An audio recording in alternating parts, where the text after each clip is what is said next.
Boo.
Happy Halloween, everyone.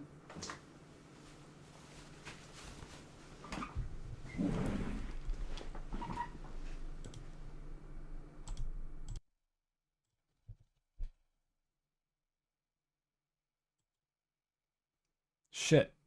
I wasn't supposed to I wasn't supposed to capture that. Quick, play scary noises. Emergency scary noises. Go, go, go. Knife stabs.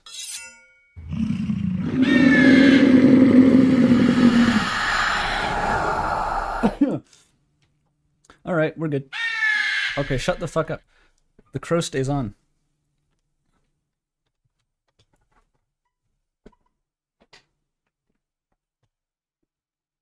I don't know what the drama button does. That's so fucking loud. Wow.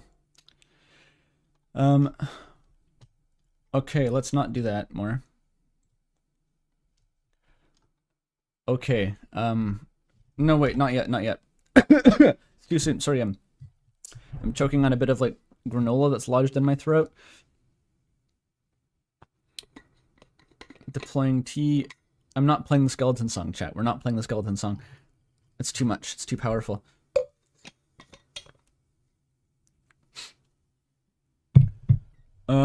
Yeah, so this is Halloween. This is Halloween. This is Halloween, like they say in the movie. And naturally the scariest thing I could think of was reading gay fan fiction. So that's what we're doing this Halloween. It's essentially an Azzy Pants stream, except it's Halloween. And that, you may be surprised, it's not literally Azzy Pants with like spooky Halloween overlays on the stream. People actually wrote a bunch of Halloween Azzy Pants fics specifically for the purposes of getting me to do a Halloween Azzy Pants stream, which, like, that would have been really awkward if I didn't do a stream on Halloween, and there would have just been a bunch of Halloween fics out of context forever. So good thing I did I remembered. You want the title of the song I played? That is Death.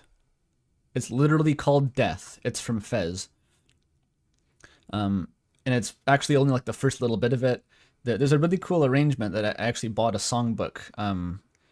There's an album arranged by David Peacock called Disasters for Piano, which is a bunch of disaster piece music arranged for piano.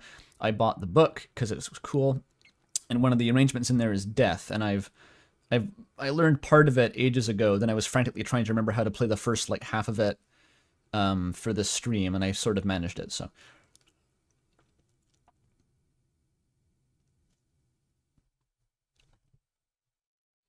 Yeah, having a complete Fez save file unlocks the Fez skin in RAM. We should do that. Oh, I think actually, hang on, I forgot to plug Mel in the thumbnail because Mel made the Azzy Pants thumbnail. I should link their Tumblr or something. Well, of course, it's now a transformative work because I've added a orange filter to it.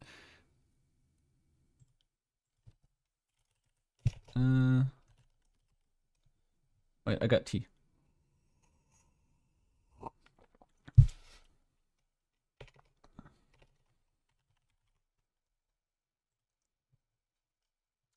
I'm never using another Azzy Pants thumbnail. I'm not sure why I would. I have a really good one. I paid good money for it. I'm gonna get my, you know, get my value. Alright, how do I add this to the description? We're gonna do thumbnail art by Mel. Also, I got a shout out at the end of yesterday's stream, which I did because Halloween, ooh, spooky, multiple streams. I think Pidge donated at the last second, and the stream ended before I saw it. But it was a 10/31 donation for October 31st. And thank you very much for that, retroactively, Pidge. Alright, wait, someone already donated money this stream. I couldn't see when I was on. Oh, Pidge donated again. Thank you once again, Pidge. Thank you very much. Happy Ween. Ween. Nice.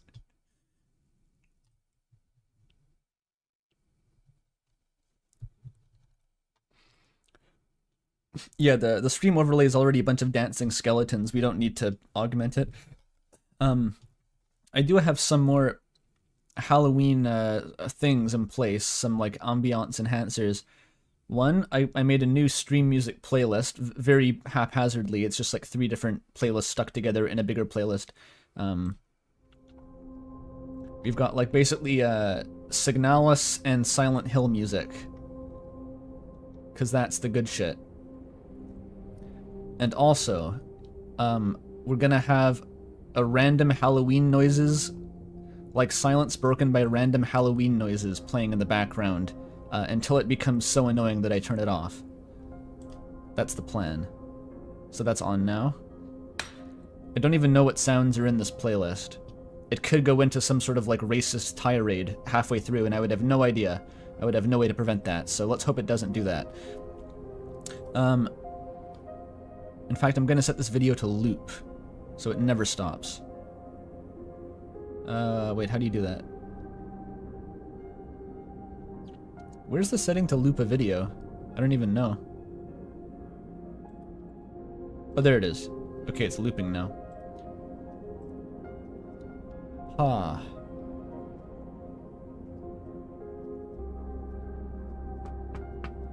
Ooh. There's a knocking sound. That's the Halloween playlist. Don't be afraid.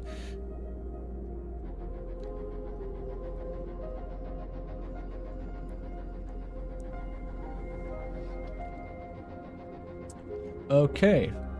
Oh, there's always something I forget. The bingo. I was gonna check for bingo, then I got lost with the 50 other things I did before the stream started, so... let me check the thread for the bingo card real quick. Because there's a new bingo.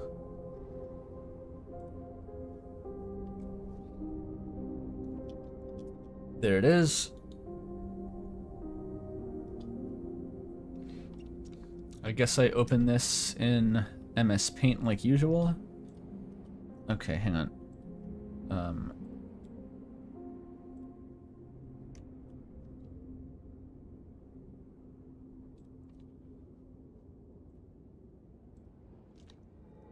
Okay, it's big. It's also very, bright. I wonder if there's a way to make it darker real quick. It has like a spooky border. I'm not sure how well that's gonna fit though.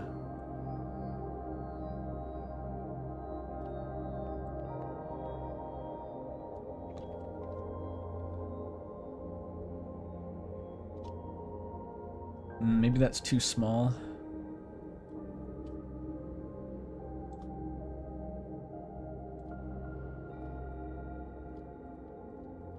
Hang on a wee sec, there's gonna be a bit of setup involved here.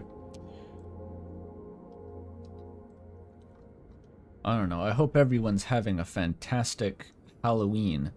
I say knowing full well that anyone watching the stream probably isn't doing anything else right now Halloween-y. But you know, you could all be doing cool Halloween things like later or earlier, depending on your time zone. Okay. If let's... I gotta see how close I can put this. Oh. It's not punched in very far.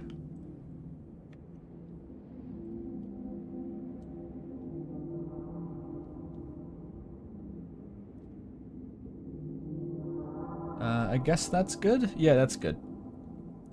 Okay, and we have our bingo card on the side here. Perfect. Could the bingo card be bigger? It only gets bigger by like a lot. Maybe if I manually scroll? Jesus Christ. There is no way to do intermediate zoom in MS Paint. Okay, well, it has to be small then. What we got? Repressed gay, nighttime, a non-Chris human. We're getting more advanced now. The bingo cards are refining themselves stream by stream here. Once again, I'm amazed that these streams pull like more viewers than my normal content. That's the Delta Rin though. I even put do not watch in the title and they're still watching. I can't believe they would ignore my advice. Bodily fluids, Chris Dreamer. Okay, so there's a separate one for Chris and then for non-Chris humans. Outfit descriptions, candy, kissing, humorous reference, smoking, renamed character, gay, free space. Halloween is mentioned, original character, colored text. I think they all have colored text this time, don't they? Most of them seem to have colored text. Monster biology, implied gex, gaster, occult stuff, icy, trauma, death, any ghost, Andrew gets confused. Okay. Everybody confused, me too, so I go to sleep. And I'd be remiss not to mention, of course, that this ridiculous document is made by Pidge. It's getting kind of loud now.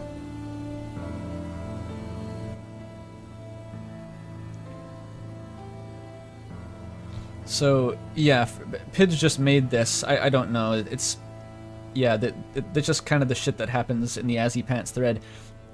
There's an original piece of art. That's by Pidge, of course. It's been formatted meticulously. Like, this is every fic. I don't even have to use links anymore. They've just put all the fics into one formatted document for me with word counts. It's ridiculous. So that's cool. Yeah, we love the Hypergoner Asriel there. Someone in chat, we have a chat member who doesn't know what's happening already. Unbelievable. This is Asriel x Pizza Pants fanfiction. We do that here. It's a vibe. But this is spooky edition, because Halloween. Okay, before we start, is there any, like, there's a lot of free space in the sides here, you know, of the screen. I could put some, like, spooky skeleton gifs or something in. There's plenty of room for spooky skeleton gifs, so maybe I'll try to dig one up. Hang on, I'm doing a display capture right now, so I'm gonna have to put up the overlay if I'm messing with my files and stuff.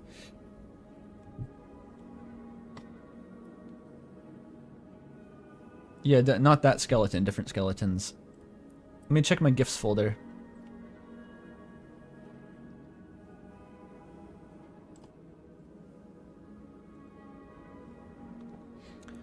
Oh, there's the Azzy Pants dance gif. I guess I could just have this. Check that out.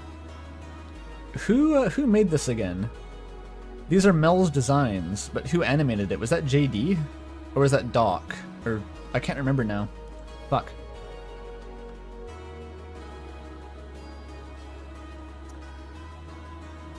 I'm not sure where to put them. I guess in the top here. Guy, homosexual, guy. Oh, Mel animated it too? Shoutouts to Mel. Sorry, people make a lot of caramel dance and edits in my circles, so I couldn't immediately tell who made that one. Alright, and here's the spooky skeleton. This guy can, like, go over here, I guess. I'll chroma key it, don't worry. Hang on a sec. Where's the skeleton?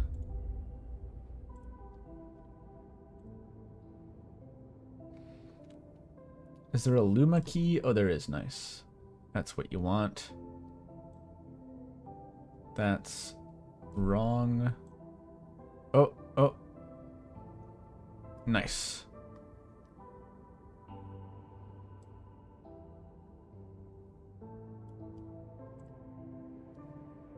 Very good.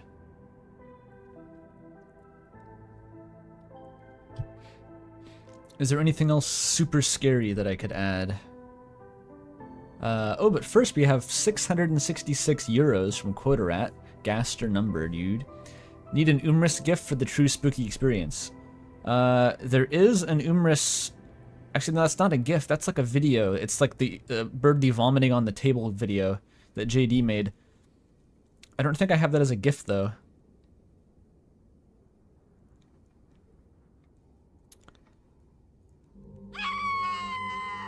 Ah, spooky noise.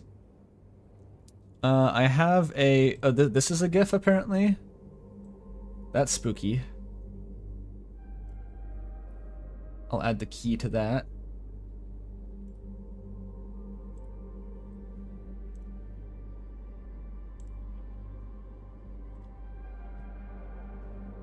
Nice.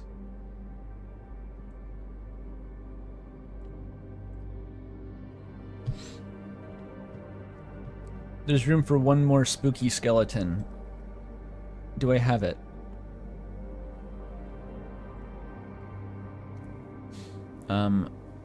I do have the pineapple still. I'm not sure how spooky that is. Do I ever think about how there's a non-zero chance that Toby Fox is watching the stream? No, I kind of don't think about that. It's an inevitable. It's like how you don't think about the potentiality of, like, asteroid strikes destroying the world on a daily basis.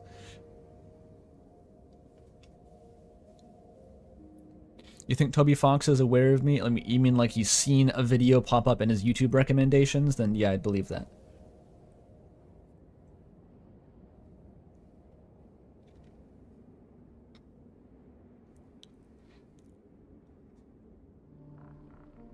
I don't have any other spooky gifts. I'm gonna have to get like a rotating skull gif, maybe? Maybe something like that. Oh, fuck yeah. Of course, they just have one of those. Saving that one.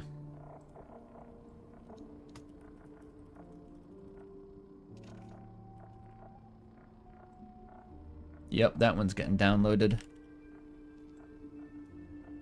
Nice.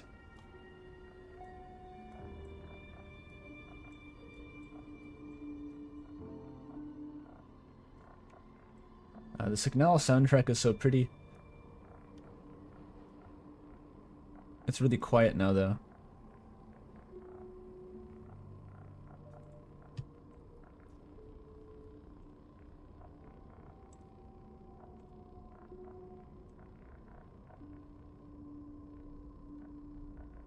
Okay, this one's a bit crusty, but that's okay. Skulls are allowed to be crusty. I feel like we have an imbalance now. We have too much UTDR on that side. So we want to bring the rotating skull over here. Yeah, there we go. Now it's like a nice even distribution. $5 for the Doot Doot skull from Gaming Hoopa. Do I have the Doot skull? This fucking noises video is just annoying. I don't have the Doot skull. Okay, I'll download it.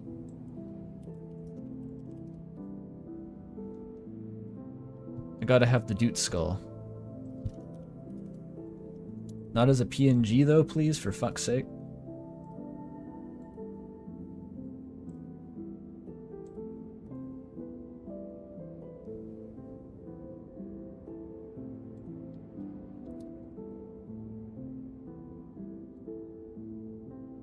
This is like a weird sped up version of it, but it'll work.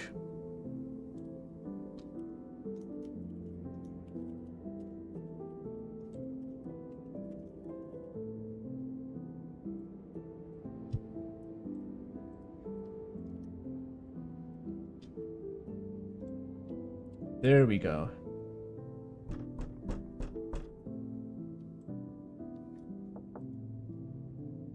And this skull down here. Perfect. Now this is a stream overlay. We're good to go now.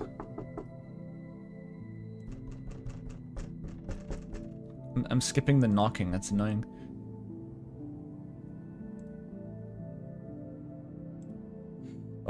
Alright, we can do this now. Our pants are written in stars.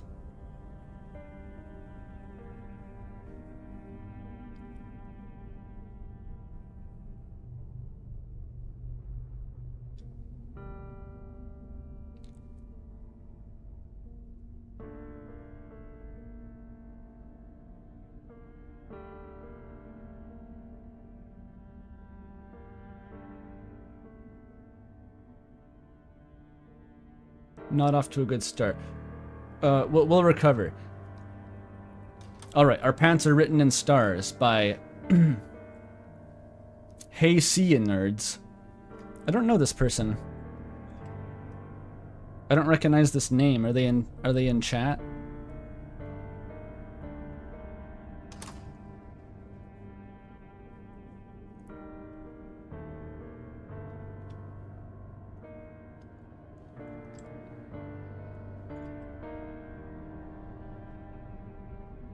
This is an AO3 blast light. This is a Google document.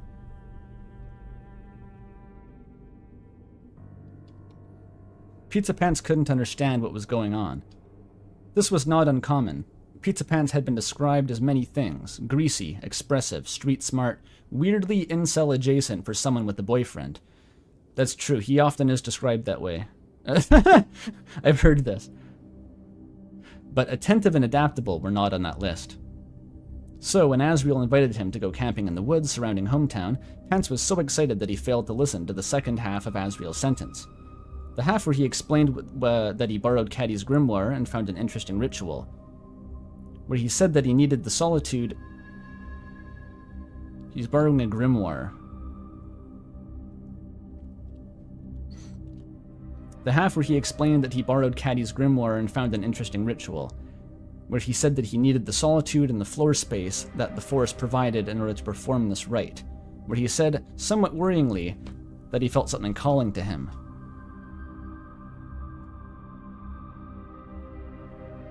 Oh, I see. So Asriel's going occult camping, and Pizza Pants thinks it's normal camping. A classic setup.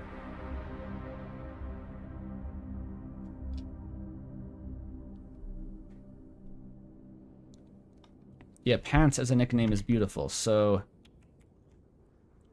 you've already got the occult. We have our free space. Pizza Pants is remarkably characterized in this fic as a gay incel in a relationship. That's impressive. I'm not sure how you get that working psychologically.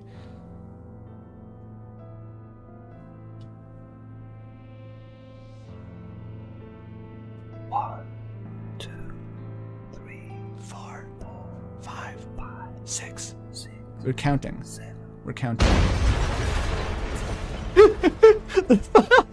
Who made this fucking playlist? This is so dumb. Oh no, I missed the second paragraph. Pizza Pants didn't hear any of that, and thought they were just going to the woods to make out. Imagine his surprise when he opened up his eyes and there was a hippo hero standing there. After placing some icy brand pizza-flavored canned eels that were previously used by the pair in less than safe for work contexts. Oh geez, okay. Is that... No, it's not, nothing happened. It's not implied that anything happened. This is just a reference to the concept of Gex. I'm not going to count that. But we know they're freaky.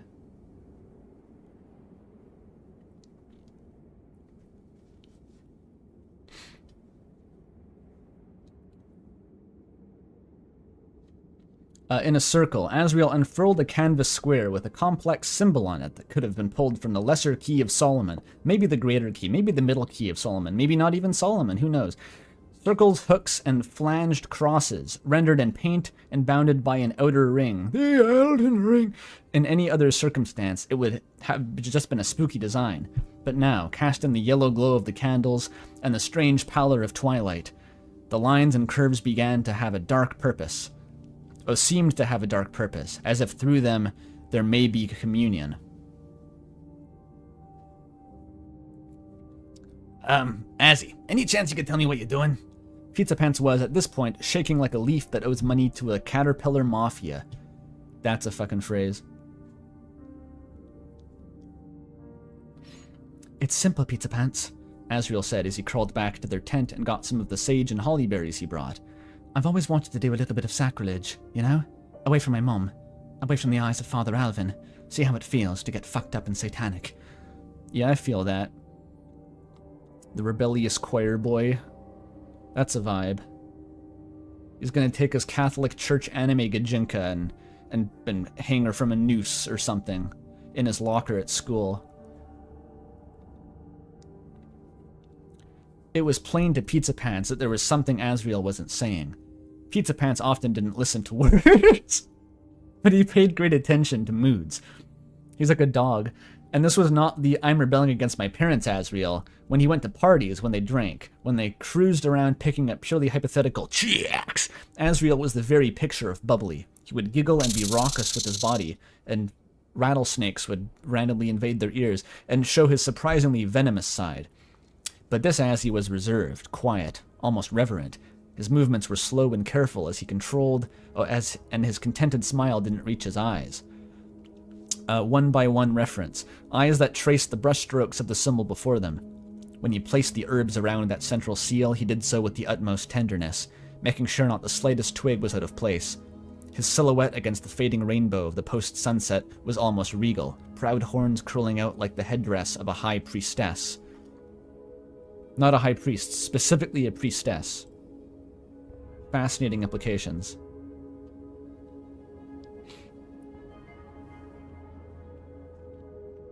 We probably got some bingo stuff at this point. So we got colored text, of course.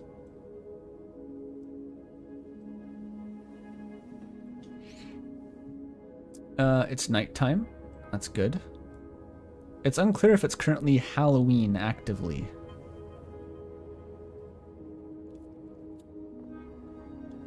No one's kissed yet. No one's smoked yet. I think we're chill. Why would you count candles for Ice-E? Oh, they're Ice-E branded candles? Wait, did it imply they were doing kink shit with Ice-E candles? Jesus fucking Christ. Okay. Like that's like inviting a third party. That's like letting Ice-E watch. I wouldn't be into that, but you know. Maybe there's an appeal. Spooky plasma I don't know, this is like a fucking Halloween playlist. It's just random noises. Spooky CERN ambiance for discovering the Higgs boson and study. Like,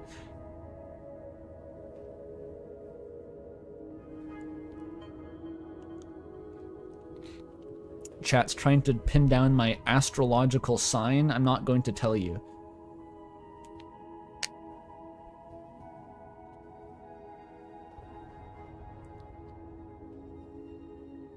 Mel, are you trying to say cucky cheeses? What is that? That better not be a fucking tag. Cucky cheese? Okay.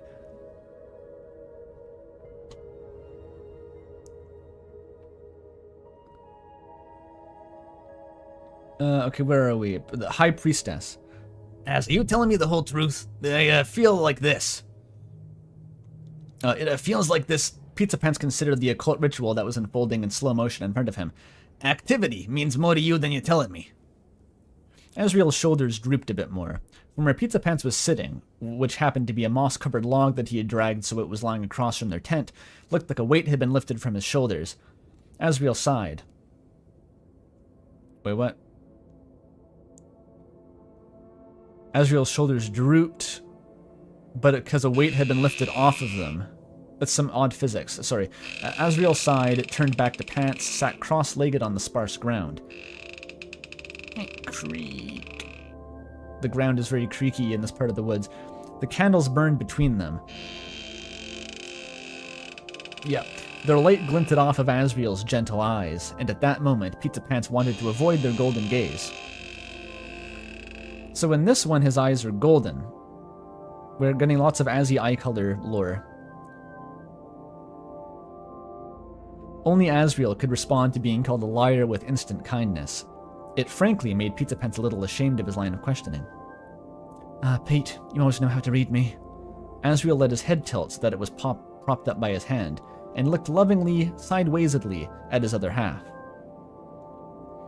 So we got Pete the Pants. That's a good one. That's a classic. I think that was the courier nickname, right? I think that was the one in the courier fic. That's a newer edition. A new innovation to the meta, you could say. Well, I gotta know what attractive people are thinking, right? Pants put on a toothy, shit-eating grin. Lets me know when I can get bigger tips. And how big of a tip is our relationship, would you say? Buddy, it has made every hour standing behind that counter retroactively worth it. Almost. Asriel smiled even wider, and it made Pants' heart warm, so warm. But maybe the warmth wasn't coming from his heart. Maybe it was the candles between them, which, as soon as Asriel started beaming brightly, responded in kind. They grew from dots of light to tongues of flame, and in as much time as it took to flex a few facial muscles. Ooh. He must have shown his fear on his face, or his body must have recoiled, because the smile slid off of Asriel, a hint of sadness crept into his eyes. It said something like, "This is why I didn't tell you." Asriel curled into a ball, ashamed. A chill, forlorn wind blew through the camp, making Asriel shiver, and snuffing out 2 of the candles. "You must be frightened of me." Pizza Pants hung his head. He knew this would happen. Asriel always felt so deeply. His tears, both real and crocodile, were loose and fell often. When he loved, there was nothing he wouldn't do for his beloved. When he cared, it was like the whole world cared too. His heightened emotional responses made him an open book for Pizza Pants, and also an ideal actor for a Hideo Kojima game, who had sharpened his people-reading skills to detect even a hint of condescension from what he called the members of the Homo Attractivus. Nice. This is how he retains his incel cred despite being in an active, healthy relationship. Perhaps this is why they ended up together. Pizza Pants spent his life, much like Diogenes if he was not covered not in filth, but in pizza grease, searching for one honest man, and here was Asriel, genuineness incarnate. Referencing a Greek philosopher is almost an humorous reference, but it's not quite. It's just a Greek philosopher.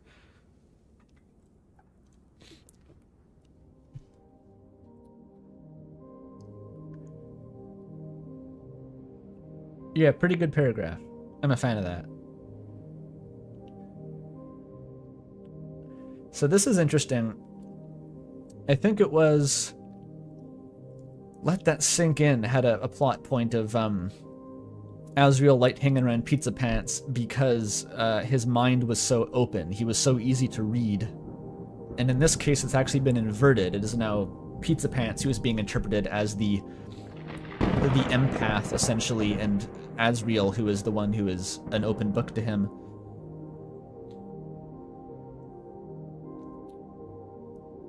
Pants needed to make things better. Any hurt inflicted on Asriel Dreamer is too much. To damage the immaculate soul of his beloved would be unforgivable, or so the part of his brain that constantly regurgitated Shakespeare told him. Nice. Azzy, look, please don't cry. Pizza Pants stood up and walked to the perimeter of the ritual circle. He knelt down in the soft earth near the tent flap. Asriel still wouldn't meet his eyes. I just realized how perfect the Signalis music is. It's like spooky and gay music.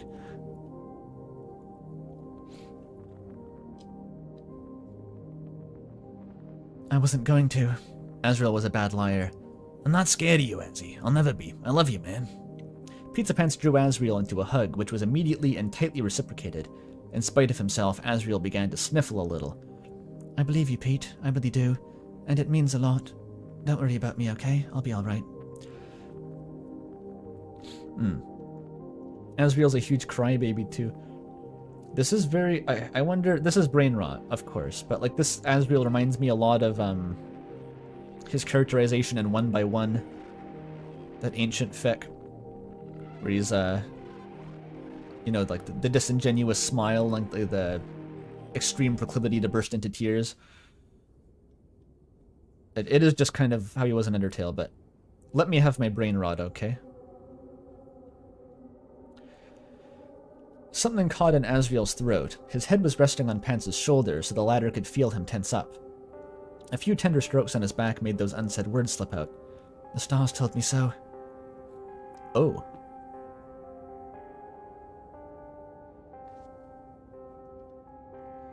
Now it was Pizza Pants' turn to tense up. He drew back and looked at Asriel with the most normal face he could conjure. Which at this moment was a mangled grin with rivulets of sweat running down his face. Unfortunately for Pizza Pants, his face was also an open book. Asriel, I promise you, whatever crazy bullshit's happening to you right now, I'll be here, no matter how much what you just said sounded straight out of the insane asylum. Asriel wiped his eyes and smirked weakly. Like your stupid homo-attractivist theories and you're less crazy, Pete. Hey, it's not my fault that my boyfriend didn't get involved in the meeting of the Illumahati. It's a stone-cold fact they changed what attractive means just to mess with me. We're getting off topic. What was the topic again? The stars, Pizza Pants. The Illumahati. That's gonna be, like, H-Bomber guy is gonna have to make a takedown video about that channel in a few months. The new incarnation. And Pizza Pants could see the stars, spread out like a river across the sky. The sun had sunk even deeper below the horizon during their conversation. Twilight was packing its bags and bidding adieu, too, as the woods seemed even more murky than before. Candlelight was the only thing keeping their little patch of woods lit. The sage cast its dark outline across the canvas seal, interrupting the pattern. Somewhere in the distance, a big door slammed, I guess. Pizza Pants felt that symbol, now edited with the black marker of shadow, meant something different. Through it, there may be sight. He had no idea how he knew this. 2 weeks ago, Asriel began, staring wide-eyed at the sky's endless dance. I had a dream. One that I still barely understand, but everything was so strangely familiar, like I'd seen it all before, in some discarded childhood memory. Asriel reached back into the tent for his backpack and pulled out a creased soft-cover book. Pizza Pants recognized it. It had made the rounds throughout the underground. Oh, I was thinking of, like, Undertale. No, the underground rebellious teen circles after Caddy brought it back from the big city. A mass-market grimoire for the modern age, filled with incantations, the names of angels and demons, and spells which had always had much too specific conditions for anyone to ever actually pull them off. It had only been a curiosity, something that snickering monsters would read under the school bleachers whenever they were more annoyed at the church than usual. Chopin. It was different, edgy, countercultural, ergo it was fun. But in Asriel's hand it seemed like a holy book, like there was an old truth behind those pages, just stirring awake. It's based on the Simon Necronomicon. I haven't heard of that specifically, but I'm sure that books like that exist. I was swimming through the night sky, without a care in the world. I was freer than free. Everyone I loved was taken care of. Chris, Mom, Dad, everyone. I don't know how, but I just knew. Everyone's hopes and dreams were fulfilled. Maybe it was because I was up there.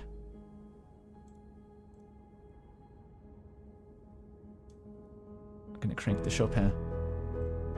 Asriel found the page he was looking for, and tilted his head up toward the sky again. And then I heard them whispering, soft and comforting voices, from everywhere at once. They told me the world would beat in tandem with my heart, that my inheritance was coming a little early, that I was doing well down in the light world. Asriel's eyes flicked back down to Pizza Pants. And they told me that when I turn to dust, I will also become stardust. Pizza Pants' eyes were as wide as saucers, and he gulped comically loud. He began to vibrate again. Asriel sounded surer than he ever had before, and though every word out of his mouth was deranged, he was speaking with 100% certainty. But there was one thing that bothered me. They told me I was seeing a vision of the future. I really would be there, up among the stars. But Asriel looked back down at the seal, and the candles dimmed, and the dew dropped from the trees like tears. I didn't see you up there with me. Pizza Pants was quiet. His mind was still processing the barrage of incomprehensible facts that Asriel had just spewed, but he still placed a comforting hand on Asriel's shoulder. The Golden Boy's expression did not change, but the two candles blown out by the wind reignited. Asriel looked at the grimoire with a desperate hope. And I was doing this whole thing, the rite, to see if I would, someday. Asriel took a long, shaky breath. See you. There was silence on the campgrounds, broken only by the soft patter of dewdrops falling on the tent. His eyes glittered. Overfilled cups shuddering with surface tension, one nudge away from breaking. Now it's my turn to say it. As he looked up in confusion, as Pizza Pants gave him a soft kiss on the cheek and a nuzzle with his forehead. The candle flame leapt and curled, a warm breeze brushed their sides, and tiny flowers around them bloomed without even a drop of sunlight, as a flush filled Asriel's face. Overfilled cups. That's a Kara reference. That's so good. Nice, good catch, chat. Good catch. This is like a scholar of Undertale lore. I can tell the person who wrote this is a gentle a gentle person, a gentle gamer, and a scholar. This text requires Nabokov levels of exegesis. I agree, chat. Whatever you just said. There's kissing, though. Hello, ladies and gentle gamers. Wait, that's not that. Kissing. I guess tears are a bodily fluid. We have lots of tears so far. Icy was referenced a little bit. I'm gonna say the candles maybe count.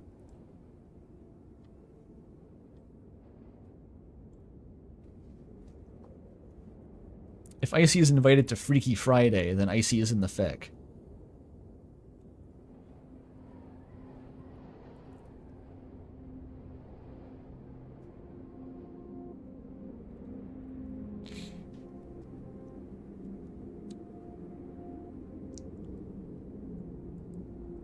What about Gex? That was it implied to happen in the past. I need like an actual implied sex scene in the fic. That's what that means. It's like, oh, they're in a relationship. They probably fucked once. It's like that's not how it works. Okay, we can't be that lenient.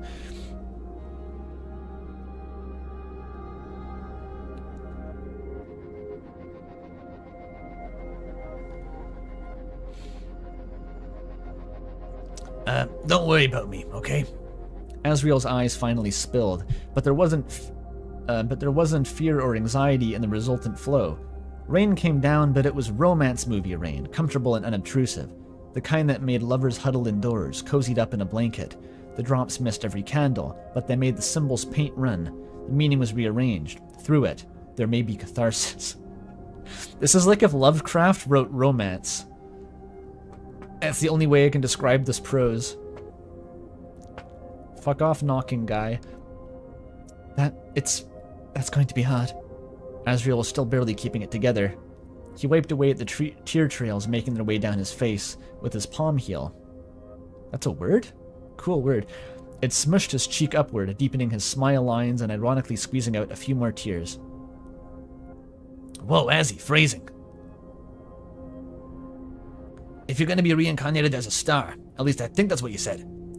I'll probably get reincarnated too. It'll be something radical, like a Broadway stagehand, a cruise liner. The star imagery was Burger Pants's, and let that sink in. This is like a total roll inversion here, basically. This is like a LTSI swap fic, basically.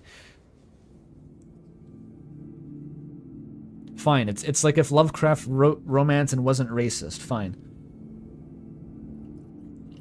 Lovecraft would never write romance. I don't think that's really what that guy was into.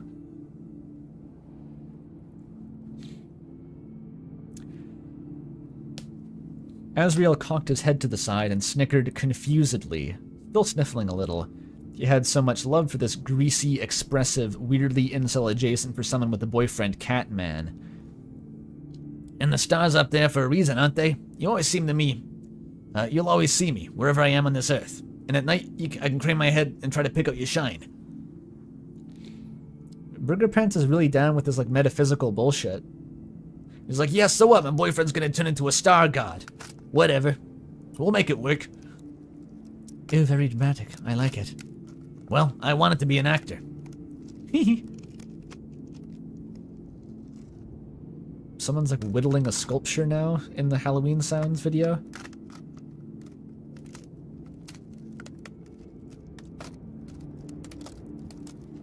That's not a scary noise. It's just like someone chopping firewood.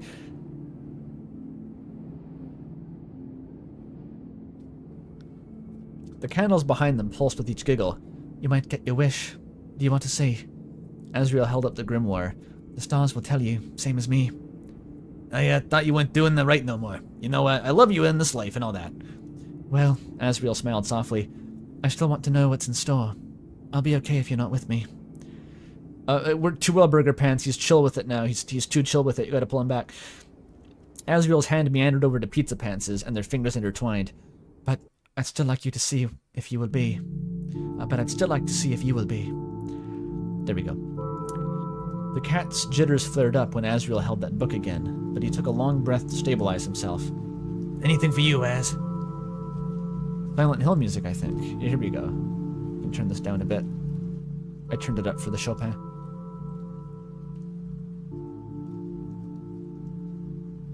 That was Toby trying to escape his shallow coffin. Oh yeah, I completely forgot to acknowledge the Deltarune news, which are barely news. Basically, Toby just confirmed that chapters 3 and 4 would not release in 2024. Like, that's effectively all it amounted to, is like, if you thought it was going to be by the end of the year, stop hoping. I was not looking for reassurance that it wouldn't take till 2026. It's 2025, so that's that.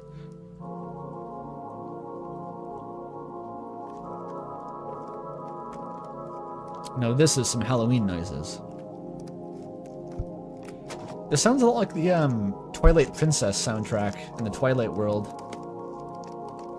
The same kind of synth pad.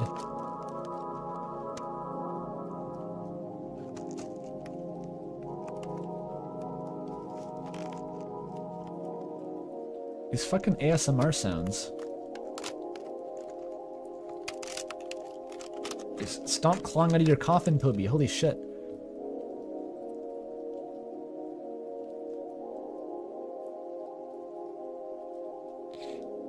Okay, these random Halloween sounds suck. I'm turning them off. They're a total bust. Let's go to 1 hour of silence occasionally broken by metal pipe falling sound effect instead. Perfect. No, we're not doing that.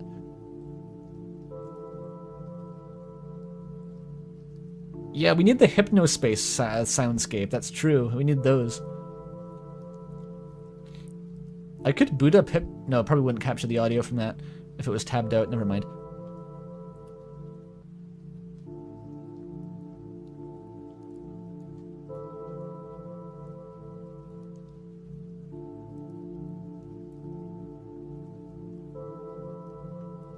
Why does Alfie's equal metal pipe sound effect? What is your association, chat?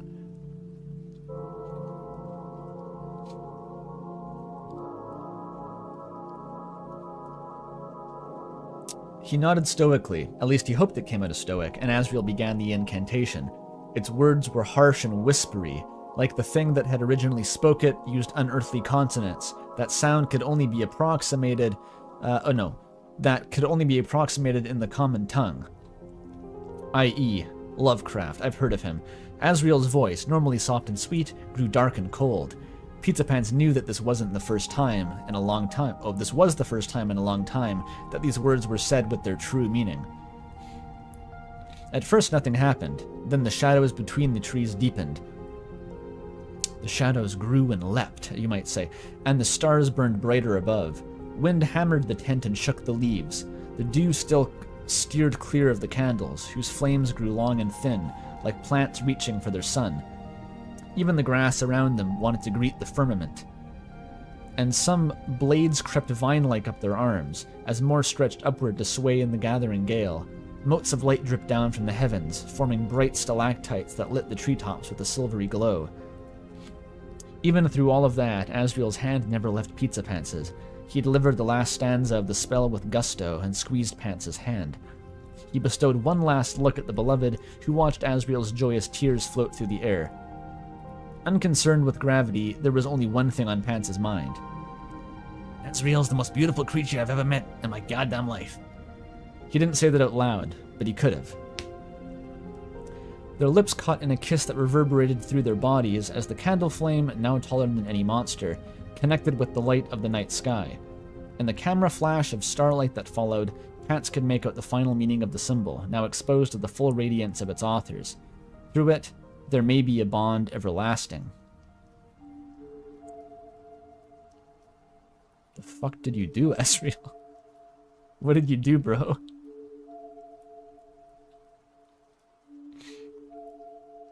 Alright, we've moved to screenplay.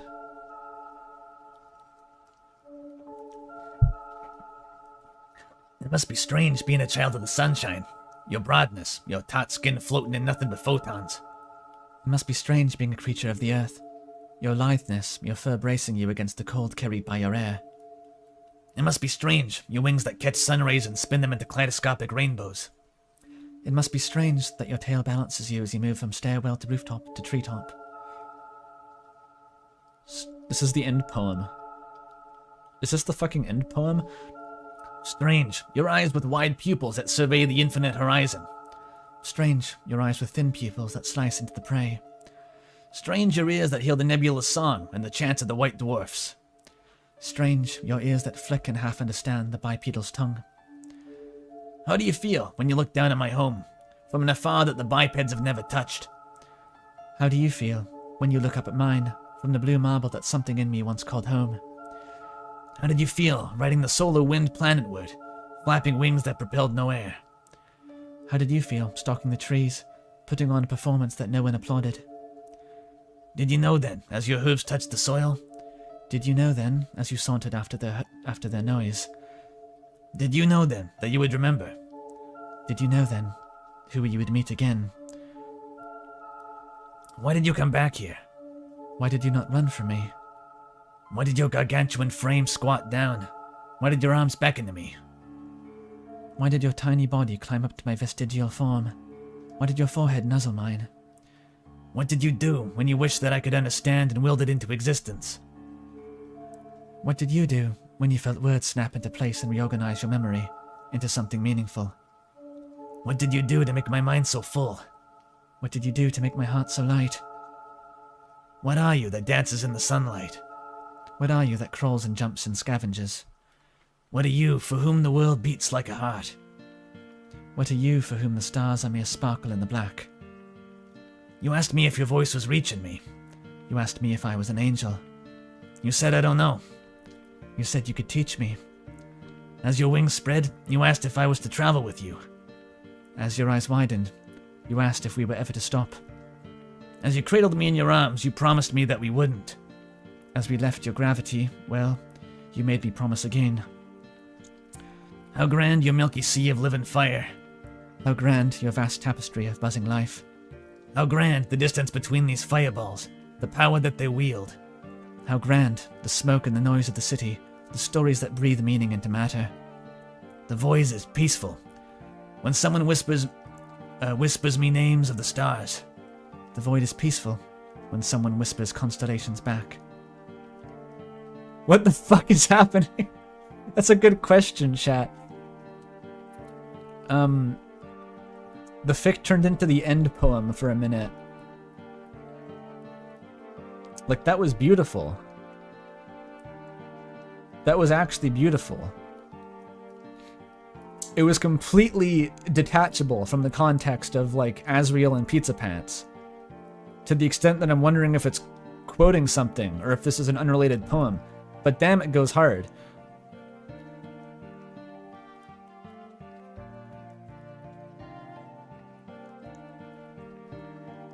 It's got a lot of vibes. It's got a lot of vibes because it's written like a cool poem. It reminds me of Disco Elysium. It reminds me of Slay the Princess. It reminds me of Minecraft. A little bit of Night in the Woods, true. It's cosmic. This is just a short story, but they replaced the names with Pizza Pants and Asriel, so you would read it. Honestly, based if true. Completely valid play. Day spread over the campsite. The candles had finally blown out, the sage leaf was nowhere to be found, and the canvas square had been tossed off the top of the log, or tossed on top of the log. The light found two young adults, snuggled against each other and sleeping peacefully, torsos in and legs out of a battered tent. 20-foot blades of grass were flattened in a massive concentric circles, radiating outward from the campsite. No one in hometown would ever be able to explain this phenomenon, and a certain two people who had been there stayed mum, so it would go awkwardly ignored. Behind the pleasant gradient of the morning sky were the stars that, one day, two pairs of eyes would regard together as they wheeled through the endlessness, a cat and a god, floating up there in the cold, but not empty, space between. Asriel and Pizza Pants shifted and stirred, and began to greet the new dawn. Yo. Yeah, cosmic non-horror. Has it ever been done before? The light novel title is my cosmic deity boyfriend can't possibly be this sensitive. That went hard. Yeah, that went real hard. This is the kind of shit that this like Slay the Princess fans go on about. I say that as if I'm not a Slay the Princess fan. I do like Slay the Princess. The sort of like cosmic romance angle. It's good. Yeah, it's like an ex-Serbia story. You're not even wrong. Goes hard.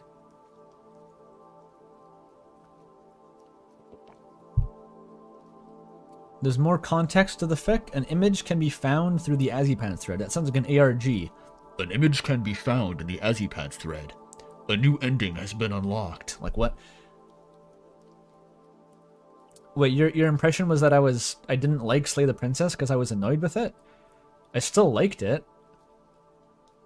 I found the ending kind of frustrating, but that doesn't mean I didn't like the game. Like, I'm actively replaying the pristine cut right now. He hates it. He hates the game. Yeah.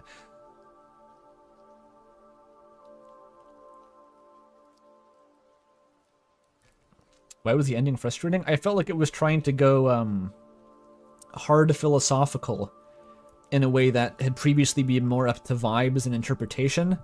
And I felt like it just sort of turned itself into a trolley problem by over-specifying its lore at the end.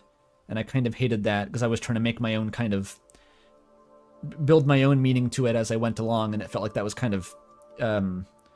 whether intentionally or not, the story kind of made that irrelevant under its... a sort of moral quandary that it posed. That's what I was frustrated with. He hates media! That's true. Alright, new fic.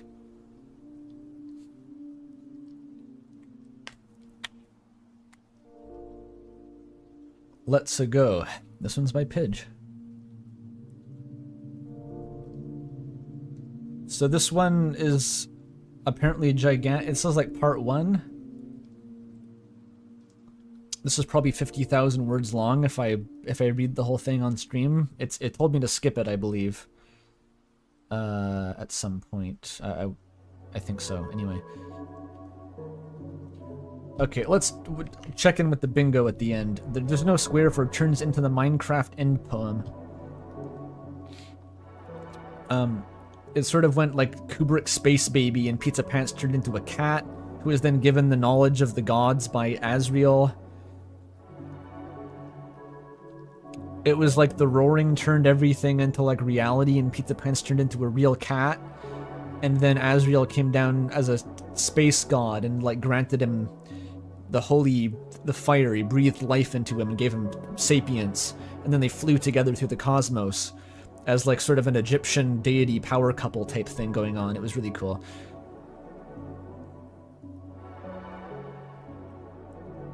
"30,000 words. I mean, I'll probably read it off stream at least.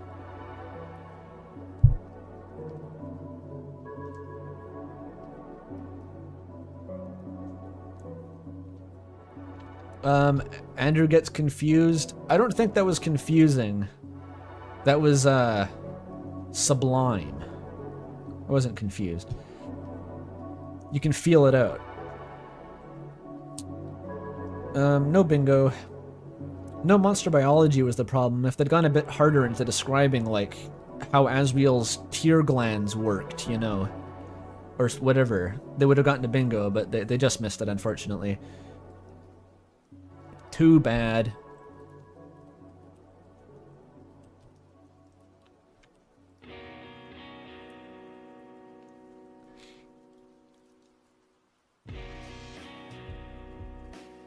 Kitty biology? That's not a monster anymore. That's just a cat, though. They retconned monsters into cats. That's an aminal. It's not a monster. Alright, let's do it. Ye old Pidge fic.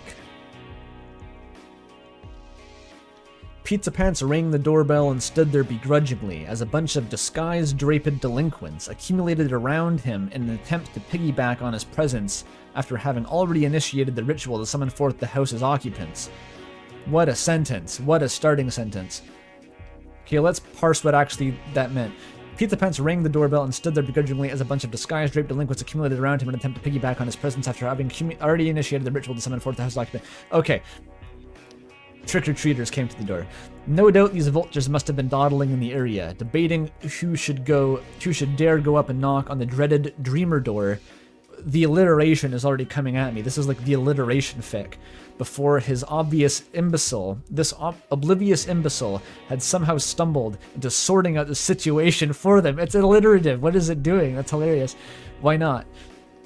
The problem was, these half-assed hyenas in hiding were here with the sole intention to storm the territory and fight to the death for their fair share of treats, and him being on the front lines made him enemy number one for having the gall to stand in their way, despite coming here first. A bunch of frenzied piranhas, the whole lot, and with Hometown being such a small town, Pizza Pants recognized most of them through their costumes. That one was the neighbor kid, who lived a couple doors down, and a few of them were easily recognizable as the little siblings of classmates. Oh, so Pizza Pants isn't answering the door. He's there with the trick-or-treaters. And he's getting swarmed by the other ones. I get it. I get it.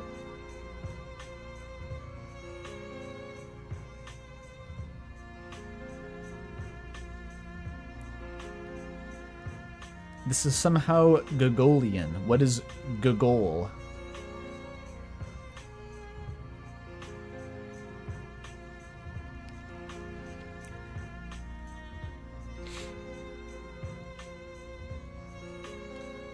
It's a trick fic. As if that's any different from let that sink in.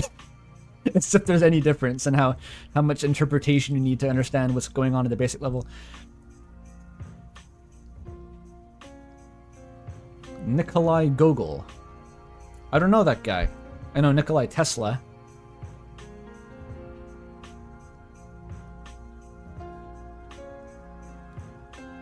Okay, let's unpack. That one was a neighbor kid who lived a couple doors down. A few of them are easily recognizable as the little siblings of classmates, so no one specific. So there he was, being ganged up on by a bunch of annoying scamps he knew the names and addresses of, and yet there was nothing he could do about it. He was going to be thrown into the fray with a ton of little troublemakers running around tonight because it was Halloween. This is Halloween. The one night where adults were mandated front row seats to observe all the machinations those miscreants' mischievous minds could muster, yet were encouraged to discount said diabolical deviousness in the name of tradition. Wonderful. Halloween. We got Halloween before gay in this fic. Where is it? There it is.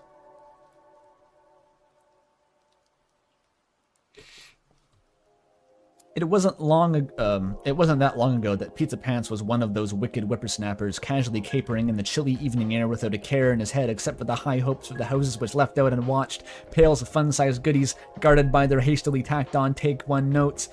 Hang on, I need a beat for this. I need a beat. This is bars. Actually, oh wait, no.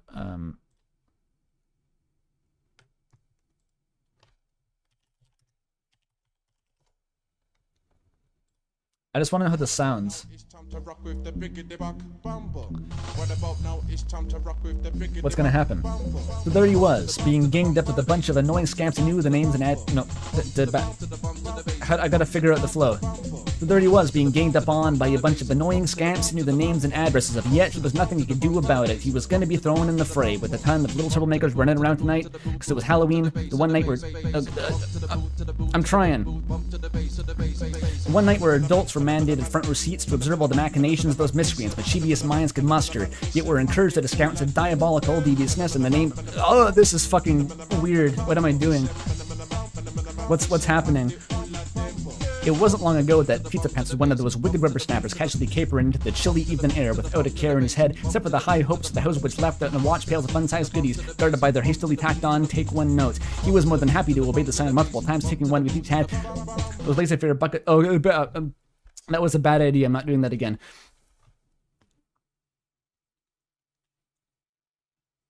As soon as I get the flow, I doubt myself. I got like the rap guru in chat saying to believe in the heart of the cards. This reminds me of, it's not even rap. It's like, there's this fucking musical, not Hamilton, don't worry. I was in the pit band for some high school musicals. And so I heard a lot of them. And one was The Music Man. And it had this spoken word song that was like, you can't make a living selling big trombones and the piccolo, the something, something, something. It was just, it's like that. It's written like that. Fascinating. Coca donates 100 arsebucks. That was a good idea. Please do that again. Is there a way... I need to like slow it down. It's too fast. Maybe I can just put it on slightly slower Buck Bumble. There's a vision here though. Hang on. Bring back Buck Bumble. Even that alliterates. I need it extended too.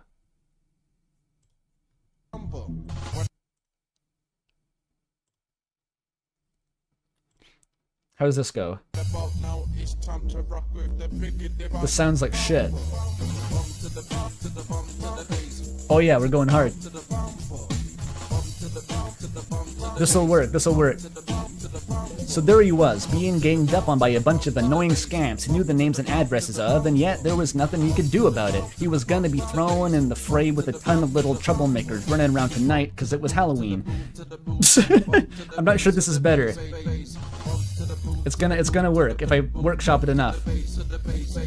The one night where adults were mandated front row seats to observe all the machinations those miscreants, mischievous minds could muster, yet were encouraged to discount said diabolical deviousness in the name of tradition. It wasn't that long ago that Pizza Pants was one of those wicked whippersnappers, casually capering in the chilly evening air without a care in his head.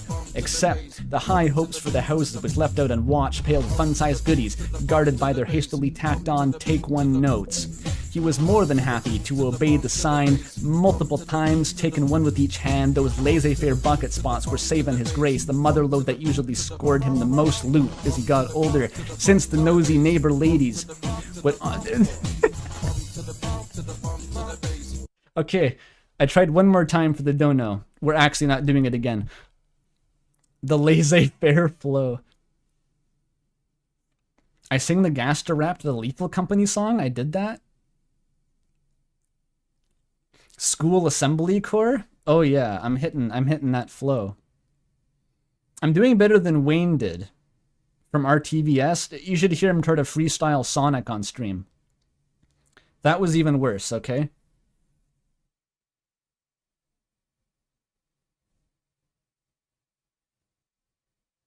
The Gaster rap? When did I do the Gaster rap to the Lethal Company song? Was that a real thing? Dave Strider type shit. Okay, let's keep it civil.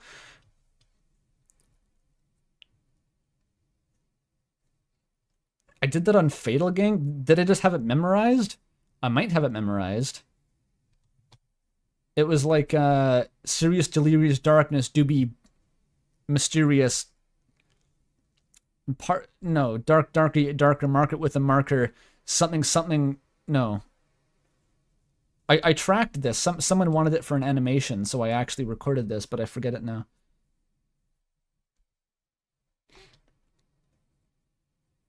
Shanks is gonna ping me. Okay. Adultery sucks, yo. Yes. Theo Gajinka says adultery sucks. Thank you, Catholic Church, for the Theo Gajinka. Alright, maybe I should actually read the fic now, instead of whatever the fuck that was.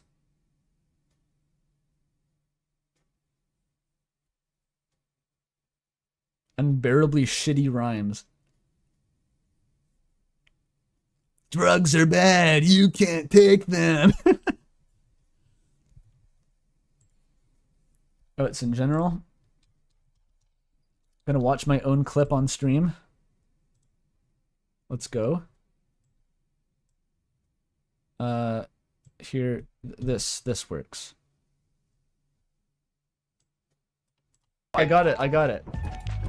Furious, delirious darkness to be mysterious. Turtlenecks and bottlenecks appearing out in parsecs, looking for something very, very interesting. Darker yet darker. A market with a marker. I'm the sound from the clouds, sitting skeleton of dreams. Hear the clapping in the crowd, all the people speaking hands. All these menial and immaterial tasks got me rapping through mass. Beware the man who speaks in hands, always in the top 5 for the rave dive. My PhD won't deter me, no.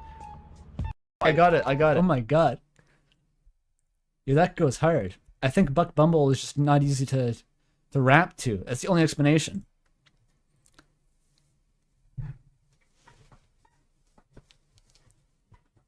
SoundCloud rapper on the block. Hell yeah.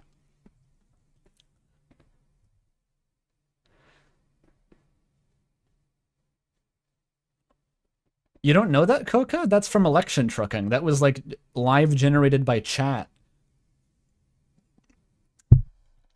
It's better than AI. We can put back on the Silent Hill.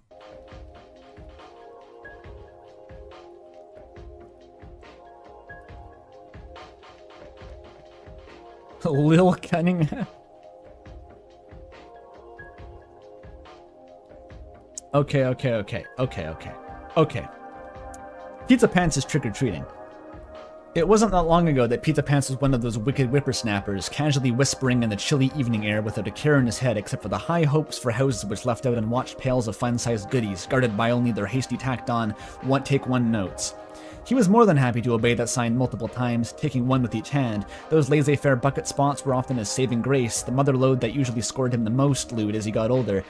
Since the nosy neighbor ladies would often scold them for brazenly begging for scraps at 16, pint-sized psychos stealing stuff and scaring shit out of toddlers was tolerable, but a timid teen taking treats was going too far. Well, what could he do? He was broke and wanted sweets regardless of age. Heck, he'd still go around pleading for leftover low-tier candies if he thought he could get away with it. Alas, these days he had a job to occupy his time, thus began his transition into adulthood. It sucked. Adultery sucks.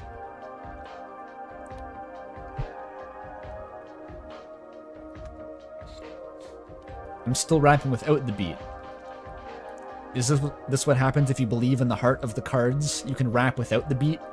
Foolish ant, you think I need 2 hands to pray, said Netero. Alternate take on Chimera Ant arc, where the king and Netero have a rap battle. You think I need a beat to rap, King of Ants? Then he drops the hardest parts you've ever heard and fucking explodes. Okay. Sorry, I just went on a bit of I had a vision. Come to think of it, he'd currently be up to his elbows in pizza grease and cardboard boxes if Azrael hadn't called him up for once, wanting to hang out. On a school night, too. These opportunities came up once in a blue moon, and he'd be a lunatic to let it pass him by. The caveat was, Azzy had to bring their sneaky siblings trick-or-treating.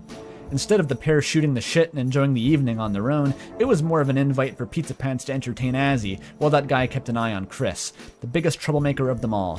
So while it might be considered getting the short end of the stick, it beat the hell out of staying at work. And even though tonight was supposedly the busiest night of the year, with all the Halloweenies in town throwing pizza parties and the amount of customers who called and crossed over into double digits, he'd be impressed at how low the public standards had gotten.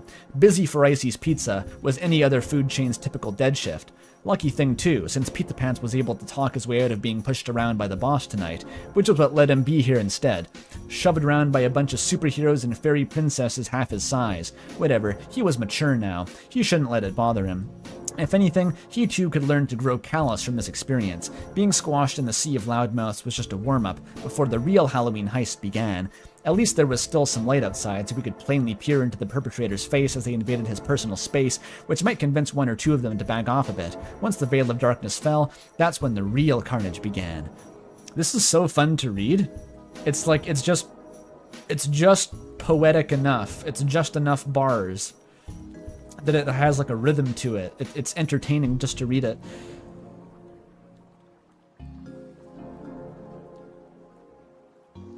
Mel, you missed the Buck Bumble rap. Yeah, it's devastating. I tried to rap the Pidgefic with Buck Bumble.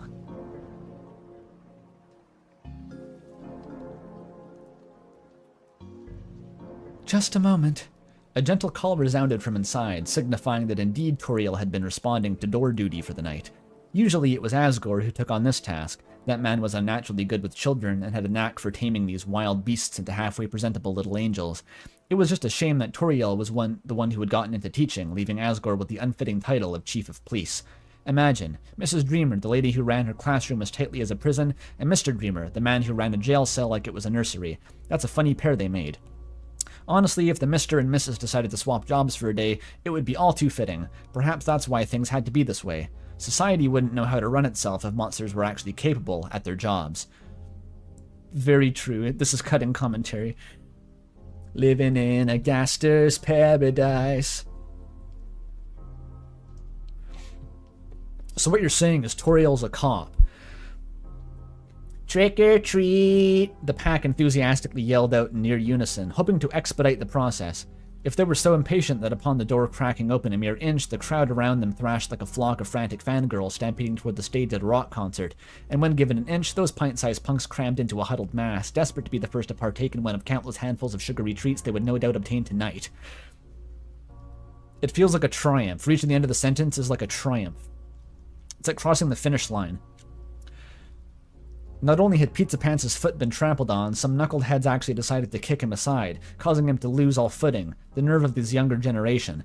Didn't they know how to treat their elders with care? If he wound up breaking a leg over the incident, he'd be forced to come up with a much cooler story about how it happened when going into work tomorrow.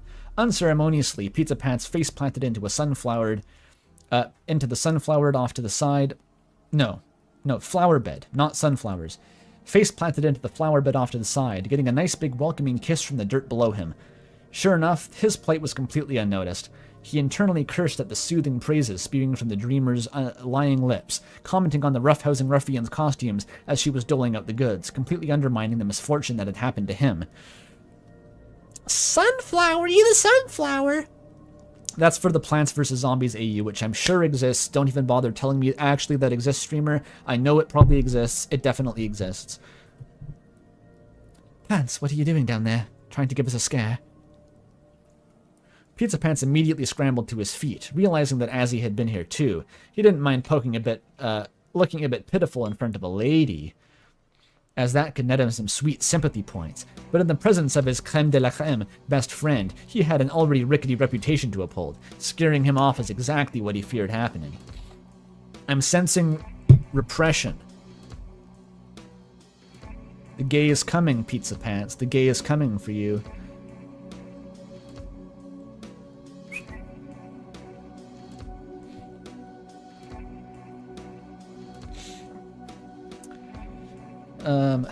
Dang it, you caught me. I was about to pop up and plaster my paws against the window, give little buddy a real shock. Pizza Pants pantomimed creature claws, his fingers flexing frivolously to emphasize his point. The look on Azzy's face, though, told him that he didn't buy into his bluff. That guy was completely unconvinced. I'm afraid we've been staring out the window since I called, waiting for you to arrive. Azrael immediately gave him a hand dusting Azrael immediately gave him a hand, dusting off the debris and flower petals with a sheepish, pained smile. He'd probably seen the pathetic scene from earlier and avoided teasing him about it to save some face. And even helped him clean off his face at that. What a good friend. Pizza Pants coughed to clear the air and looked off to the side where Chris had appeared. Completely the same as normal, except for a red-horned headband and a plastic pumpkin-shaped trick-or-treat bucket. Nice. All three of them had the no-costume thing going on this year, and since they were all low-efforting into group, they could seem like they were intentionally making a statement about the consumerist nature of Halloween. Yeah, he could totally make this work. At least he wouldn't be the odd man out this time. This time, he could be the odd man in. So, Azzy, trick or treat. I suppose it'll be the trick this year. I'll be the trick this year, and you get to be the treat. Dude, he's coming on so strong. He's already flirting. He's crazy. Unable to wrap his hazy head around this seemingly nonsensical statement, Pizza Pants thrust out a greedy hand. No brains for brains. Give me something freaking candy. It's my payment for chaperoning you guys tonight. Oh, I see. What is this? Silent Hill music going crazy. Breathe in the monochrome night. Damn. The relentless future. The jewel box heavens. Periwinkle twilight. Monochrome night. I vibe. There's nothing like a pidge fic to get the energy up. I don't know what the energy is, but it's up. Azrael let out an amused snort and went back inside to retrieve a couple pieces of festively wrapped confections from the designated bowl his mother had just put away. Of course, the Dreamer's family knew better than to stock up on chocolate with the unrestrained, untamed human they let roam the house. They let roam loose around the house, so the traditional time-hardened black and orange peanut butter toffees his friend placed in his hand would have to suffice. Peanut butter toffees? Can I go on my molasses toffee rant again? So I've never heard of a peanut butter toffee. It sounds good, but in my mind, the black and orange Halloween toffee is a molasses candy, which is exactly what it sounds like. It's just a piece of toffee that's made of molasses. But strangely enough, I've never encountered peanut butter flavored toffee. Including that one VTuber you may have heard of, because she's allergic to peanut butter. Interesting. He couldn't decide if this was better or worse than the apples and popcorn balls Toriel would sometimes add to the mix. They're good, Pizza Pants. Shut the fuck up. I don't want to hear dissing molasses toffees. Who doesn't like toffee? But even if it was nearly inedible, sweets were sweet. Wait a minute.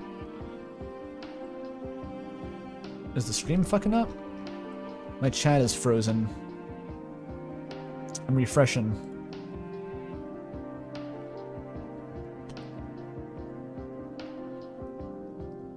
Uh-oh. Where's my stream? My stream is frozen. Oh no, it came back, it came back, it came back. Wait, no, it didn't come back. Fuck. Emergency Wi-Fi refresh.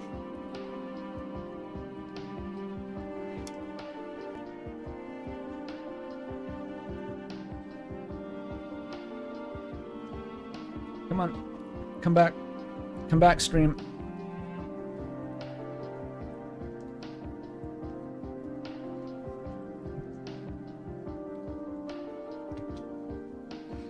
Ay caramba, what's happening?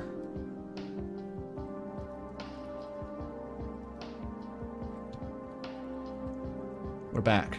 We're back. We're back. We're back. We're back.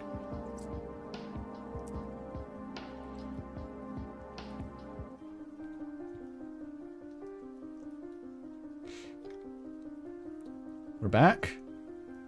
We're back.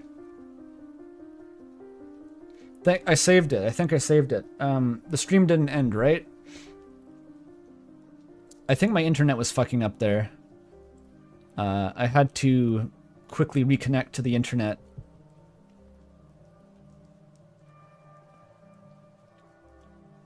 Okay, we're fine. I've put my router against the front of my computer case, so hopefully it's getting cooled by the fans. I like to think that that helps. I don't know. Anyway, we're back.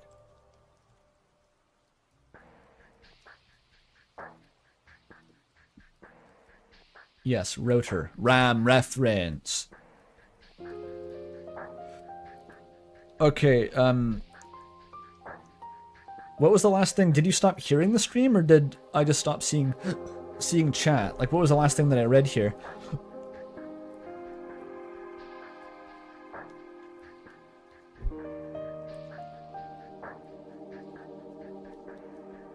Oh, you can hear me? All right.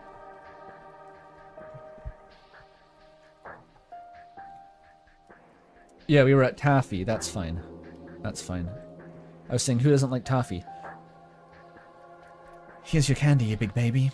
What a cheap date. The cheapest in town, baby. I can do that better. The cheapest in town, baby. The cheapest in town. Yeah, burger pants. Yeah. Speaking of that specific voice I just did, my family convinced me to watch the original Beetlejuice with them recently. I'd never seen it before. It's a weird fucking movie. I knew it would be a weird fucking movie. Strange, though. Tonally bizarre. Fascinating in a way.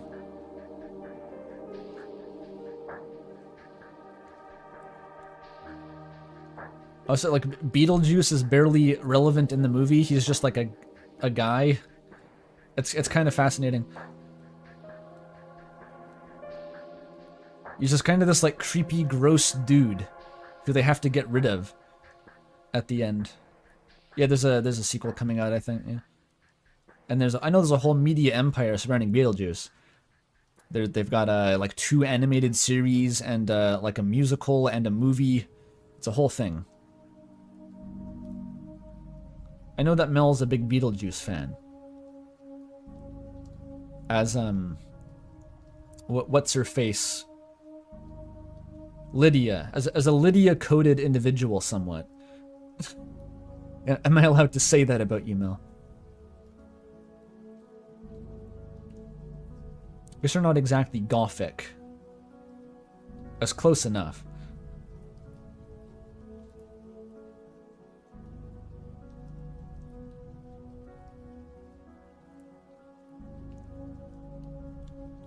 A goth nerd. I saw you wearing like evil clown makeup once just for the hell of it. You were just doing that, okay?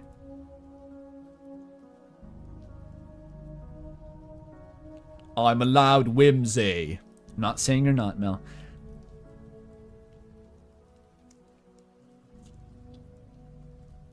but you probably would make friends with ghosts if you had those.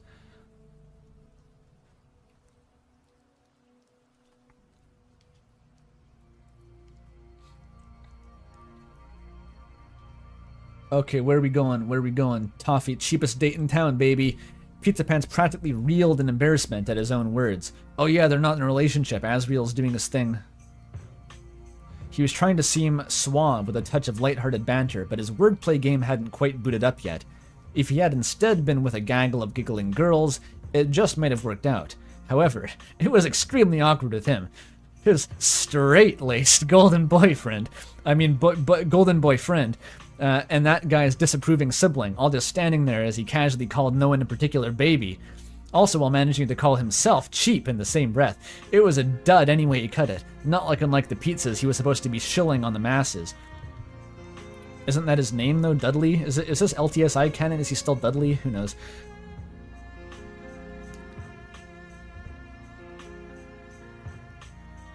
I know about the spiritualist lore, Mel. I wasn't gonna out you as a spiritualist though. Not proactively. Not that I'm even saying that you're a spiritualist. You were adjacent to spiritualists.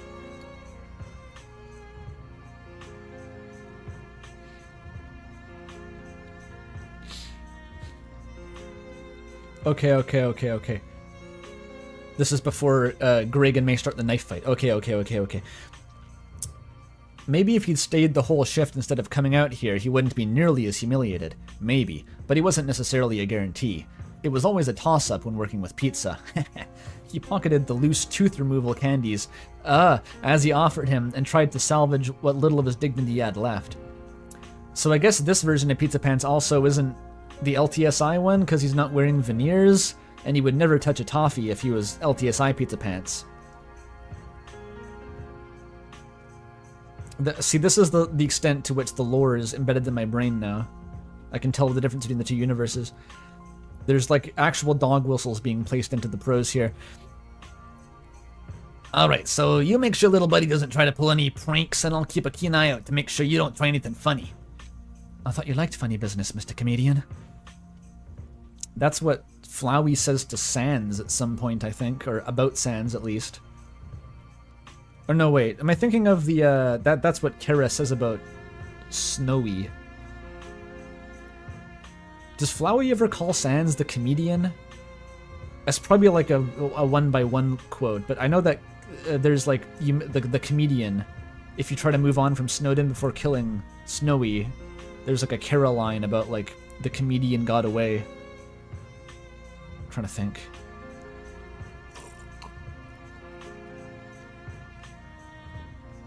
Snowdrake, who, Snowy's what his mom calls him or something, I forget.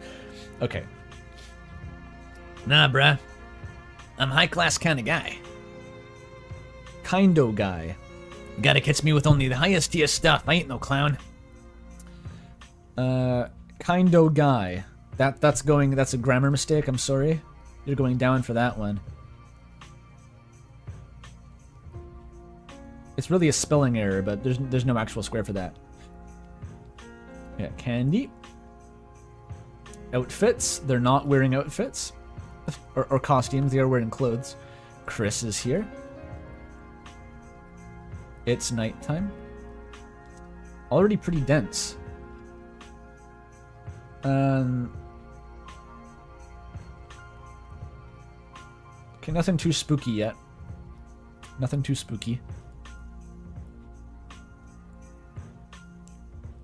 Well, that was intentional? High-class kindo guy. Alright, if it was intentional, I'll undo that. Actually, I can't because it's MS Paint. We're stuck with it.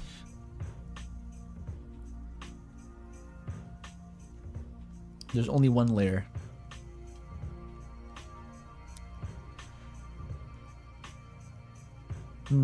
Upon hearing his real accent slipping through... Oh, that's an accent. I see. Kindo guy. Asriel... Wait, is he doing a fake accent? I have to parse this retroactively now. Asriel let out a charmingly candid laugh. It was an open secret that the two of them shared, the one scrap of similarity in their lives that they had in common, talking like a moron. as he had somehow picked up a bit of a country twang, despite being raised by the prim and proper Mrs. Dreamer. What? From where? Hugh could tell. The most likely culprit influencing him had to be his father, since the sibling hardly talked at all, but the court was still out on that one. Perhaps little Buddy did hide a strong accent under all those thick layers of monotone their voice usually hid itself under. Yeah, as for Pizza Pants, he had grown up in the city before he moved here, and thus his accent was quite distinguishable from these backwater residents. In both cases, their natural manners of speaking were deemed undignified and made them appear uneducated. So, while these two loose-talking heathens learned to clean up their language and speak like young gentlemen in middle school, when they were alone, they devolved back into a couple of slurry-speeched idiots. It was a sign of respect, akin to saying, I feel comfortable being my true self around you, without all the mushy words and gay implications. So, what does that... So Pizza Pants, he talks like this anyways, a New Yorker, fine, I get it. But what's he... But anyway, but when he's masking the accent, what does he sound like? He'd sound like, now, what was the other voice? How do I separate the Brooklyn out now? There was like a non-Brooklyn Pizza Pants voice. Yeah, little buddy, it sounds like this. This is the his more refined voice that he brings out when he doesn't want to sound uneducated, right? Yeah, little buddy. But country twang Asriel is fucking weird. How do we do that? Asriel voice is so ingrained as this. I don't know what the fuck else to do, really. I can't really do a country accent. Can't really do it. It becomes Australian. Maybe Asriel becomes Australian if he's in a casual setting. I can't do an Australian accent. I don't know what this accent is. It's being generated on the fly.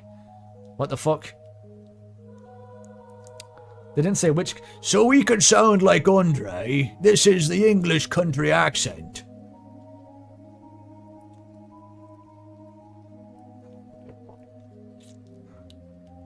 It is not an English accent slowed down. It's not remotely similar. Unchanged, but throw in yeehaws as needed. Yeehaw. Yeehaw. Australia is basically the south of the British Commonwealth. What if I try doing an Australian accent and it'll be terrible, and whatever results from that will be Asriel's real voice, quote unquote. It'll be great. Oh, you want a cowboy accent? Right, why don't you hold on for this for me? You might have my hands full with Chris. I'm Larry the Cable Guy. Eat Prilosec. You want that, really? A deeper Richard Hammond. Eat Prilosec. We're gonna have Prilosec Asriel in this fic. For some reason. Alright, Pidge says this is the voice, so it's the voice.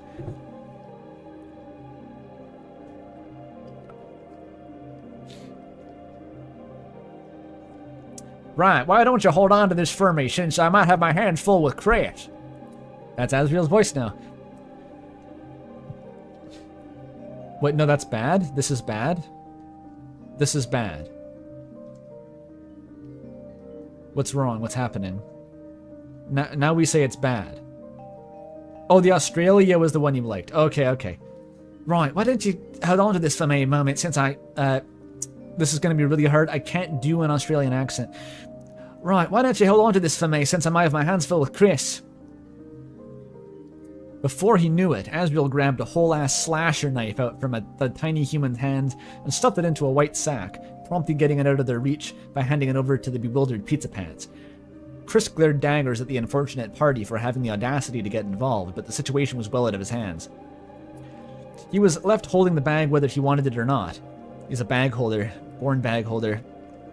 Giving a weapon back to the moody kid who already looked like they wanted to beat him up wasn't such a good idea, and he'd have to cross Azzy to do so. It was best to leave things as they were. So Chris's huge butcher knife has been confiscated for public safety. Sorry, little buddy. What do you say I just keep this on me until you need it? To, shank a motherfucker.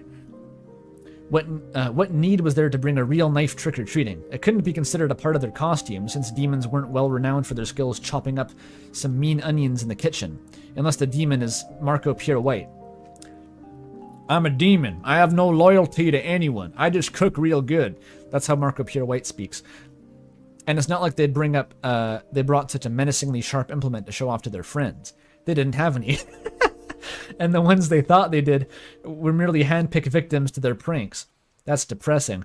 So what? It was intended to be used to threaten the neighbors into giving them chocolates? They'd already gotten some from going door to door, no effort needed. Was it to threaten the other rents into giving them their candy too? Or perhaps it was actually meant for himself. One small swipe, and there was one less adult to get in their way. Pizza Pants couldn't help break into a cold sweat. The group hadn't even slipped out of the driveway, and already the night was starting off on the wrong foot. So it's not LTSI canon, but Chris wanting to shank Pizza Pants is multiversal invariant. Nice costume. No. Nice costume, by the way. Nice costume, by the way. Yeah, that's how Azzy talks now. Nice costume, by the way. Asriel hummed, leading the disgruntled Chris down the road. Pizza Pants made sure to keep up pace. Oh, this old thing? I thought it'd be a hit with the ladies if I paraded around as the iconic pizza boy. It's a role I've been playing for a while on and off. You'd think I'd catch my big break any day now, but no dice. Only diced tomatoes and cigarette breaks. That's a bingo. Hang on.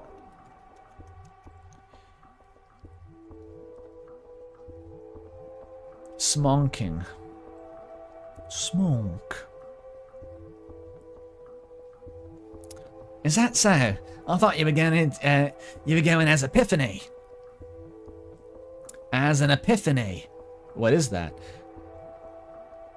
Pizza Pants nearly lost his footing. He'd heard that word somewhere, but he wasn't quite sure what it meant. It's a really nice song by Patricia Taxon that sometimes appears in Summoning Salt videos. I can play it on piano. We're derailing the stream for this.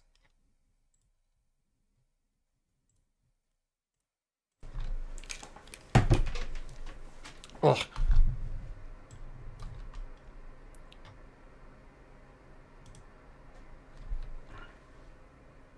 Fucking thing won't focus. God damn it.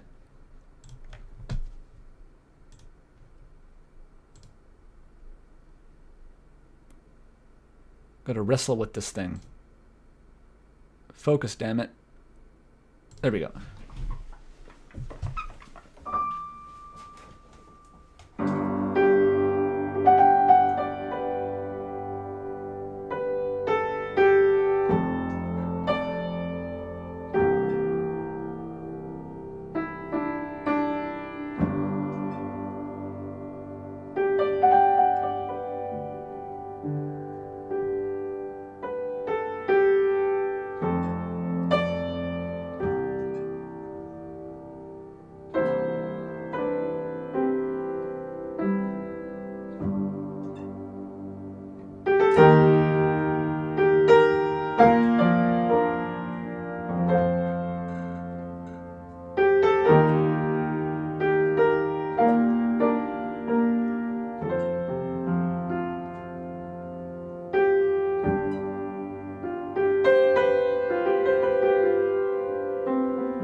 That's Epiphany, Pizza Pants. Now you know.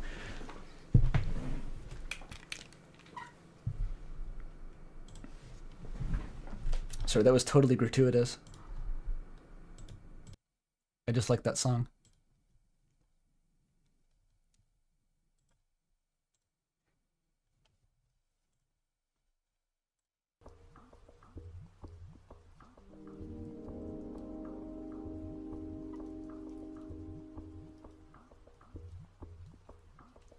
Heartwarming part of the speedrunner's arc. No, that's for when something really crazy is going to go down. That's for when, like, you think you've reached the absolute limit and then something just bonkers happen. It's like the speedrunner taps into, like, the heart of the cards. I keep saying that. Just becomes one with the universe, is struck with, like, divine inspiration, and, like, that song comes on, you know, like, shit's gonna go down big. It's very rarely used in Summoning Salt videos.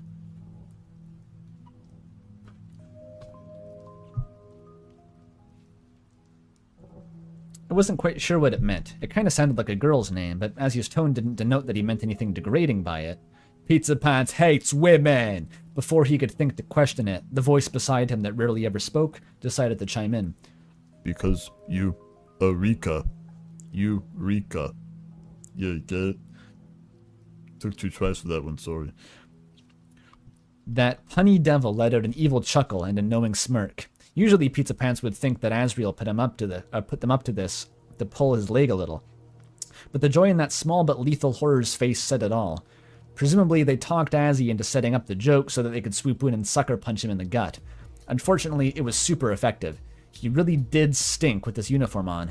The rank odor of cheese permeated his clothes to the extent that he would purposely quarantine them from the rest of his pitiful wardrobe, so that he'd at least have a couple outfits that didn't make him gag while wearing them.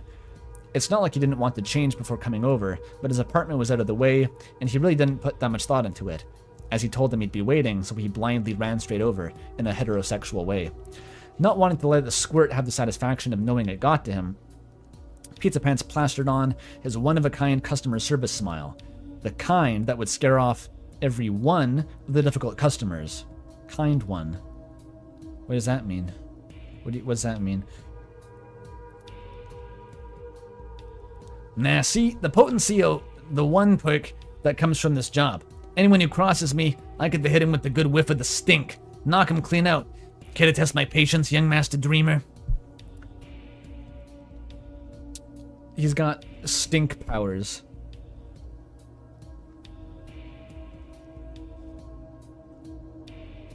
Oh, one of a kind, the kind that would one... Though I didn't parse that. Okay, I get it. I've got to admit, it was pretty tempting to say if you're much of a knockout as you claim to be. Asriel is just openly flirting. This was... Okay, new headcanon, this is what the relationship was like, and let that sink in for like 10 years before the events of the story. It was just Asriel doing this all the time, and Pizza Pants never caught on for like 10 years. Suddenly Asriel's actions make perfect sense. It's like, yeah, I gotta stab him to death now. He's getting stabbed to death. It's the only way to do it. Your soul is getting sucked into the vortex. Canonized by Pidge, nice.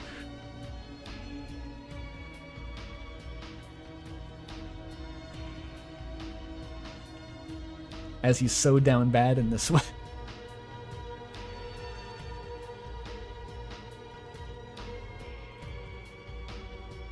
Pizza Pants is the Ryuji archetype? You mean he loves to eat ass? I mean, who said that?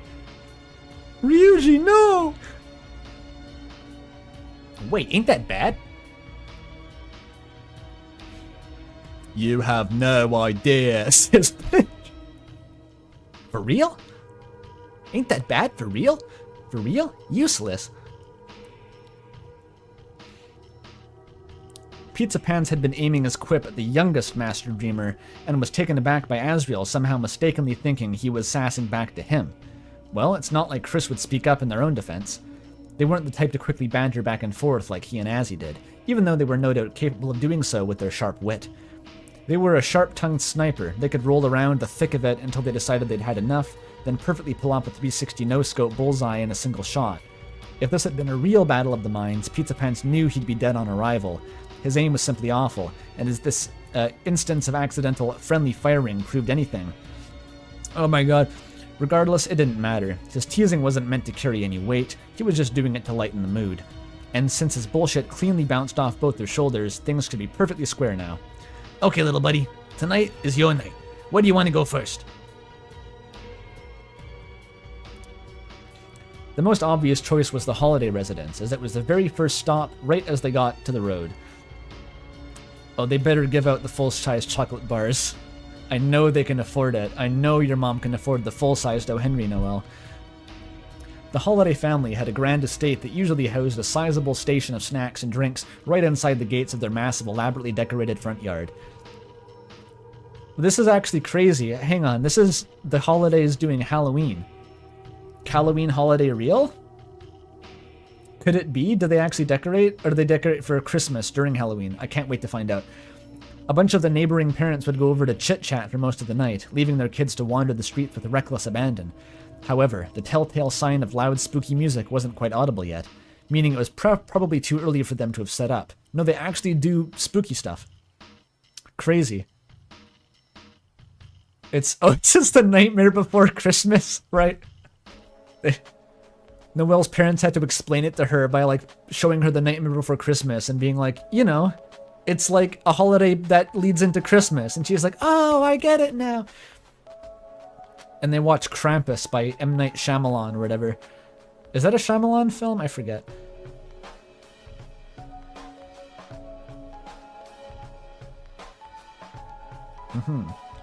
Silent Hill Grooves.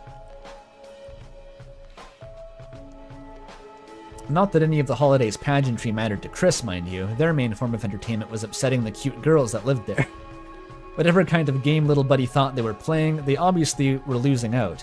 They traumatized the younger one so much that she shrieked and ran whenever she saw them coming, hiding behind her sister for protection.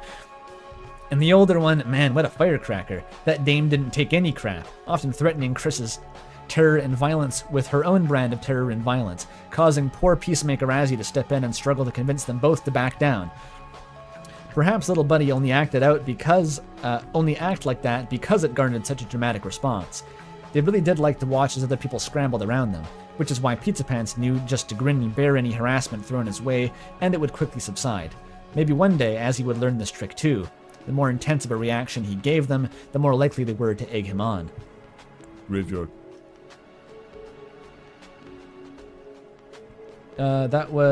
Trauma was mentioned. We got it. Sounds like Pizza Pants is a thing for deaths, maybe. Why not?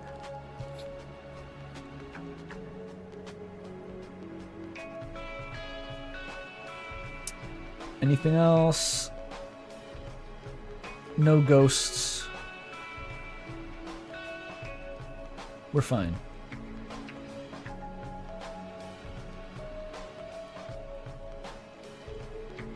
I missed colored text, really? Ah.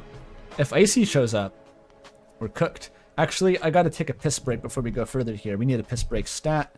I'll be right back. Listen to the Silent Hill ambiance as I leave.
I came back to best Silent Hill 2 music.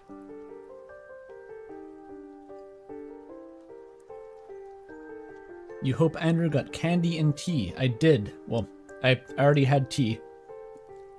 I took down, guess what? A molasses toffee. And I ate that shit. I mistimed the break though. There was some pulled pork that was just not quite ready, so I don't know. I guess I'll go back up in a little bit and get pork. I don't want to miss the pulled pork.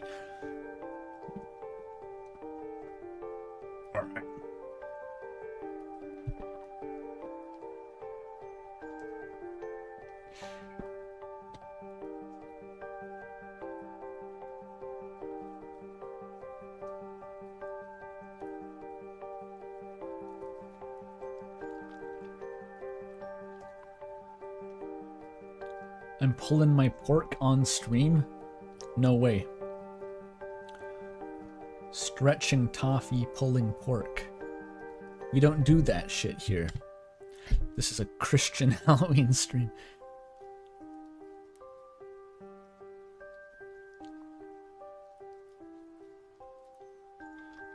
Graveyard. The graveyard, of course. Any pubescent prankster would want to see the cemetery on All Hallows Eve. No doubt they'd attempt to disrupt those trying to rest in peace. If anyone could disturb the dead, it had to be the doing of one Chris Dreamer. Disturbing the living was already child's play to them. Straight up jorking it. Pulling it. And by it, I mean my pork.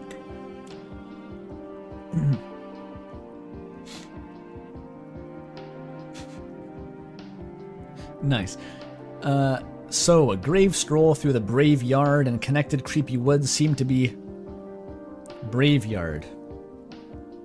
Is that a typo? I've already written down the typo square, doesn't matter. So a grave stroll through the brave yard and the connected creepy woods seem to be on the main itinerary for tonight. An ungrateful evening filled with instances such as Pizza Pants looking away for just 1 second to be surprised by a human hand jutting up from beneath the dirt and grabbing onto him like a zombie, scaring his soul halfway out of his body, or him suddenly being ambushed by that little butthead jumping down from the trees and forcing him to land flat on his ass while the foliage below lodged its way into his spine. Hopefully the woods part would be short-lived, or else Pizza Pants feared he would be short-lived. Thankfully, the nearby church was often open with a couple non-threatening children's activities and thoroughly mediocre refreshments. That might serve as a distraction for a few minutes of respite. My pronunciation of that word was fucked up forever, because I thought it was respite. And then I said it out loud once in a presentation, and my English teacher at school corrected me. He said that's pronounced respite. Because I think it was a poem. I was trying to rhyme it with something. But now I'm stuck between, because respite seems wrong. Like, why wouldn't it be respite?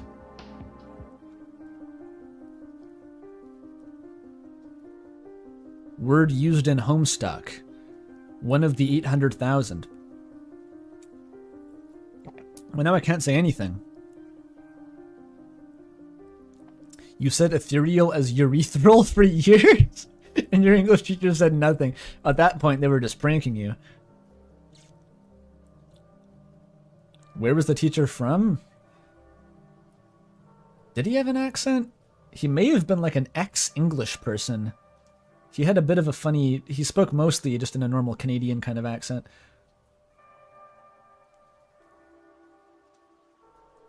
Who knows?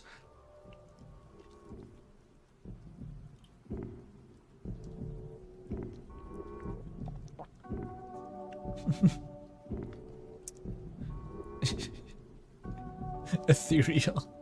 I'm picturing Hypnospace. That guy's his urethral druidic wallpaper. It's gonna be good.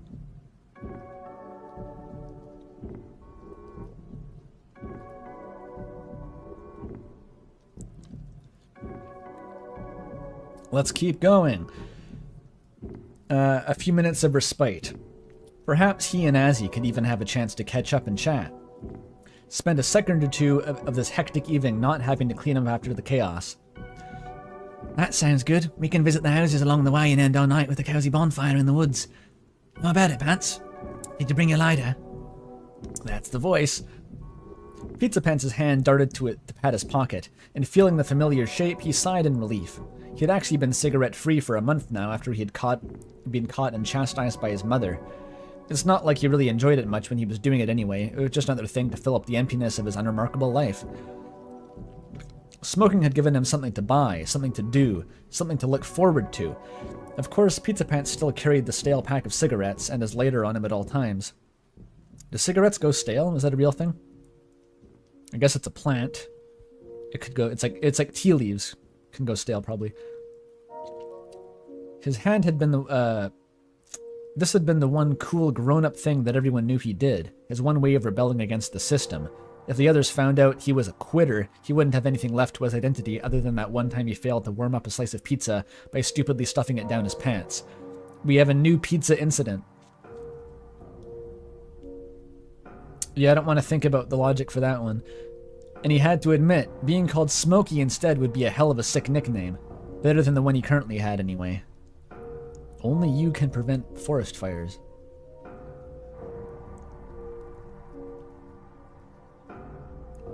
Pizza-pression. He whipped out his classic Zippo and flicked it open, the flame within bowing to greet the nighttime air. You know it. Just don't tattle on me to Mom, okay, little buddy? She already thinks I'm a bad influence, and I wouldn't want to give her worrywart heart any more concerns. The deadpan voice gave out an ominous chuckle. As smokes. Chris? Asriel, flustered by being outed so casually, looked away and did not dare meet Pizza Pants' eyes darting toward him. He would have believed it if Azzy had just... Oh, he wouldn't have believed it if Azzy just kept a straight face, but that reaction spoke volumes. No shit, they weren't bluffing. Azzy, since when? Well, I saw you doing it and thought it looked, I don't know, sensual. I got curious is all. Sensual. It's a normal thing to say to your bro. I had a vivid mental image of what it'd be like if you were smoking and I sucked the smoke out of your mouth and said it was like dragon's breath. In a kind of suave way. Because, you know, I'm into dragons. Chicks, dragon chicks. And then it would be like that one scene from Chainsaw Man where the indirect kiss, Anyway, Pizza Pants felt his stomach drop. He really was a bad influence after all. The princely dreamer heir had picked up a nasty habit because he'd witnessed a nasty friend doing it. How could Azzy be this weak to peer pressure? The idea sparked in Pizza Pants' brain that he should pretend like he wanted to quit and convince Asriel to kick the habit with him before Toriel found out. She really would overreact something fierce if she caught him smoking. Her punishments always outweighed the alleged behavior sevenfold, at least when it came to Asriel. As for Chris, she was rather... Closed. Chris immediately brought two of them out of their own worlds by this simple declaration. After all, it's just another brick. If little buddy spoke up about it, it had to be something meaningful. And sure enough, the holiday estate that was usually buzzing with activity was locked up tight, the festive decorations barred behind the cold, unwelcoming wrought iron gates. How strange. Did they decide to celebrate Halloween somewhere different this year? So music's going kind of hard, actually. I don't know when this plays in Silent Hill. While Pizza Pants and Asriel were busy dumbly staring at the sealed entryway, as if it was a sign of the impending apocalypse, their brains had failed to remind them of the most pressing matter of the night. Chris was always 2 steps ahead. They quickly took the opportunity to press down on the handle of their knife, through the plain white pillowcase it had been hiding in, and easily coaxed it out, slicing a hole through the fabric so that it poked out just enough for Chris to grab it by the blade. Without even having to disturb Pizza Pants' tight grip on the bag, they stole the sharp implement back right under his nose. That kid had absolutely no fear whatsoever. It was actually quite chilling. And right as Azzy's reaction speed was catching up with the unfolding events, the crafty child slipped away, taking off down the street. Chris Dreamer steals a large knife, runs down the street. Ain't looking good for you. This ain't looking good.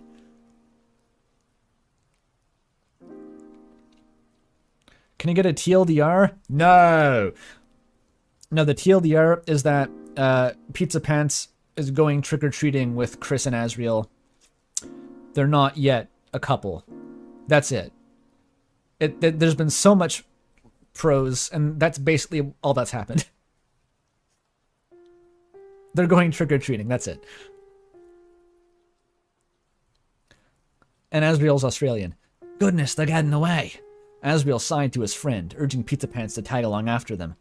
Chris, don't run with the point facing upward. At least carry it safely in your pocket, won't you? Even though Asriel's scolding was loud enough to rattle the glass on nearby houses, that kid didn't flinch one bit. In fact, they probably delighted in this game of cat and mouse, having their big brother worry about their safety and chase after them all night. It probably made them feel loved in a way that was more physical and more tangible than mere words. Proof, not just promises. So even stone-faced gremlins like Little Buddy needed to be reminded every once in a while, huh? No wonder they liked Halloween so much. Pizza Pants could finally understand the ways of the adults, the same turning a blind eye that he criticized earlier. Holidays were special occasions where kids get to live out their childhoods to the fullest, expressing themselves in ways they'd never be allowed once they grew up. So at least for now, it was best not to spoil their fun. So at least until Chris stabs someone to death accidentally, it's best not to spoil their fun. I agree, Pizza Pants. Well, that's nice. End of chapter 1. I'm sure chapter 2 is like Asriel tackles Burger Pants into the bushes and they make out, but it's gonna be, probably for the sake of the stream flow, I'm going to move on now.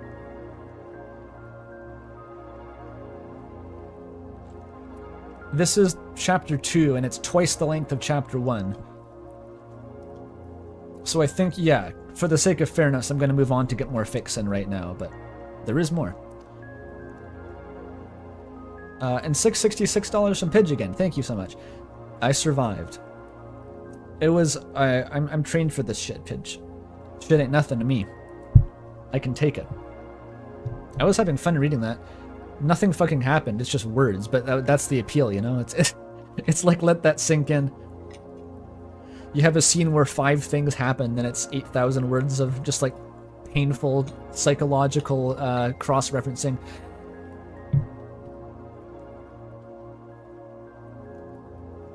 Hey, they're good words! Wasn't saying otherwise.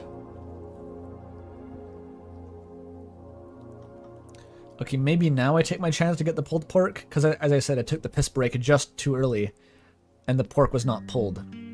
So maybe I'll just dip upstairs and grab some of that real quick. Real quick.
Okay, sorry that wasn't so quick.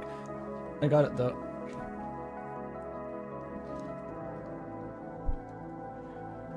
I had to make up the coleslaw.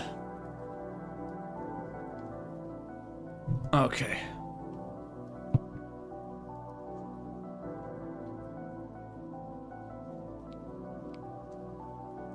I hate it here, I think. Hey, don't be such a downer. That's my impression of my memory of Silent Hill 2 voice acting. How can you be eating pizza at a time like this? Is that how he sounds? For me, it's always this way. Silent Hill 2 had a apparently a very good remake recently, didn't it? Actually, Toffee told me she'd been playing that, that it's good. I'm a bit curious. I've watched someone play Silent Hill 2 back in the day. I've never played it myself.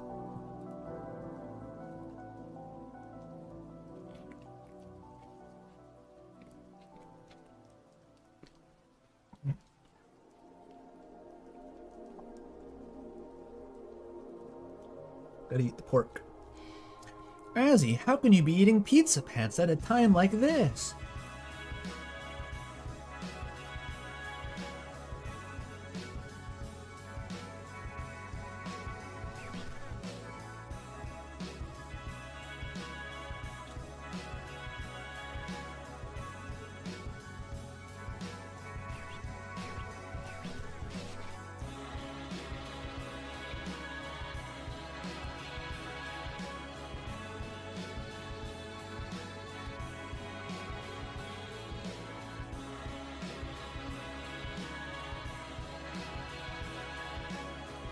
Remnant, what do you mean? What would a 3X Andrew Cunningham, 3X Pimpy designer dog look like? What are any of those words?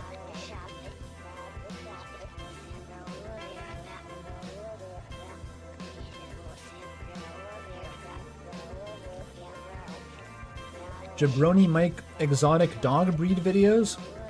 He does that? Jabroni Mike does whatever the fuck he wants. But I hadn't heard of that. Very cool.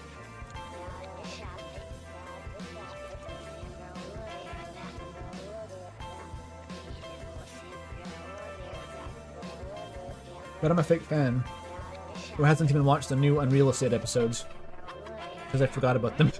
Oops.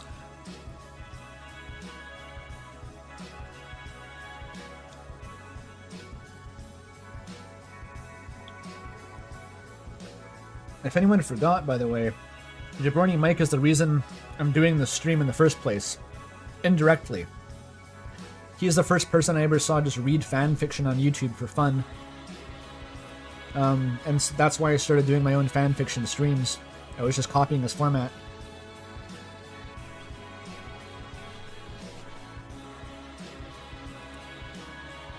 It's actually even more specific than that, because I tried to suggest, he took viewer suggestions for what fics to read.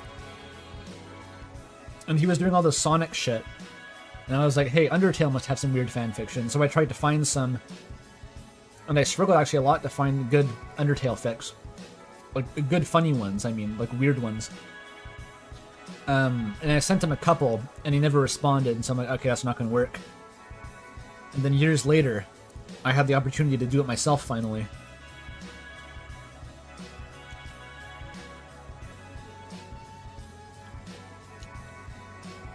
Would I do another random Deltarune fix stream? Maybe. The difficulty about those was always just like finding enough fix. There's a finite number of them, you know? And the more you go through, the harder it is to find ones that live up to the standards of the old ones. The pickings get thinner. It's hard to find like really good, like funny bad fix that aren't just like making fun of children, you know?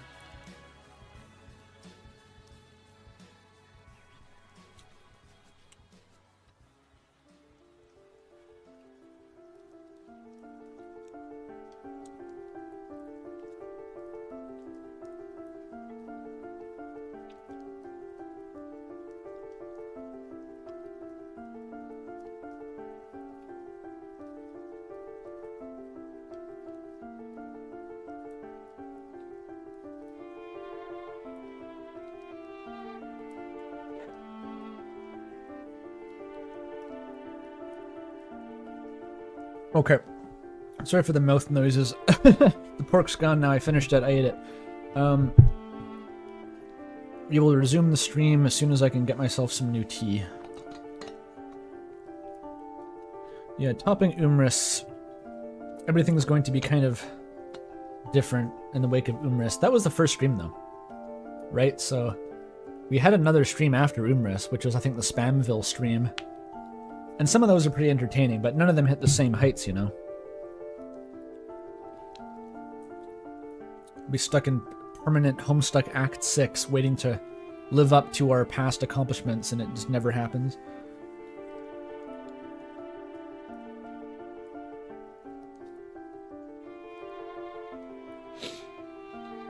A similar thing happens reading fics in general? Oh, I see. It's funny, my relationship with fanfiction's always just literally been whatever Courier New writes, I read that. Assuming I know what it's about. I've never gone into a fandom and just like looked for fics. That's never something I've actually tried to do.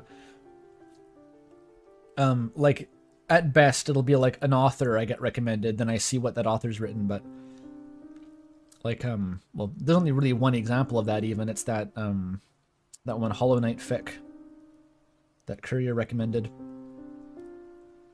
Which is indeed extremely good. And got me way too invested in shipping two side characters together in Hollow Knight, so shoutouts to that one.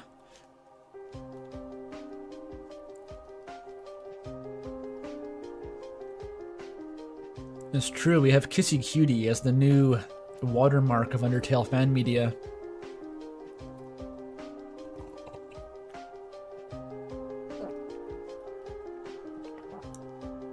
Which Hollow Knight fic? Stag Beetles and Broken Legs. It's a pretty famous one, as far as I know. And for good reason. I can see why. I actually, just recently on a whim, I looked at what else the author had written. There's two authors, actually. And one of them was like a deleted optional scene from the fic, which was... It was like stupid, but also like unreasonably heartwarming. I don't know. That author has a talent. Extremely good writer. And reasonably good writer, actually. I'm jealous. You said RAM wasn't my dream game. Give a hint toward my dream game. I mean, I've talked about it on stream. I talked about it a fair bit in the Birdly run, actually, the Elden Ring streams. But it also involves body swapping.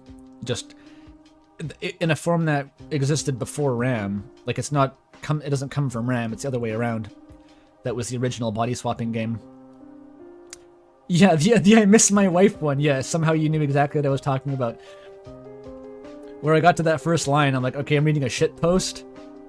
And then it just turns out to be like, just somehow completely wraps that back around into a believable conclusion. It was ridiculous. Like it was a feat of writing that shouldn't have been possible.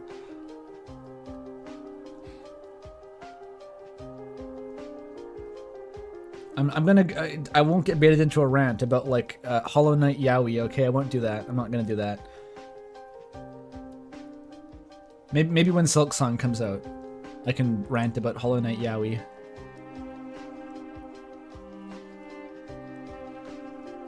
Everyone wants me to rant about Hollow Knight Yaoi. What do I even say about it? Okay, you know a Quirrell and Lem? They should kiss. Vine Boom. Vine Boom, okay? The two oldest, grumpiest men. You know, Courier has a Hollow Knight fic. It's really long. It's like 1x1 sized. And it's weird. It's like Lovecraftian and chaotic and strange. It's kind of good, but you know. There's the weirdest undercurrent in that fic, though, that I noticed. Of like hyping up Izelda, where it felt like Izelda was Courier's like self-insert, like I don't know, but like she's a character in the game. It's just like every opportunity that came up, he was just like on the ball hyping up Izelda at every opportunity. It was so fucking funny. I don't know why. I don't know what the deal is with Izelda. I'm kind of curious, but I just thought that was funny. I don't know.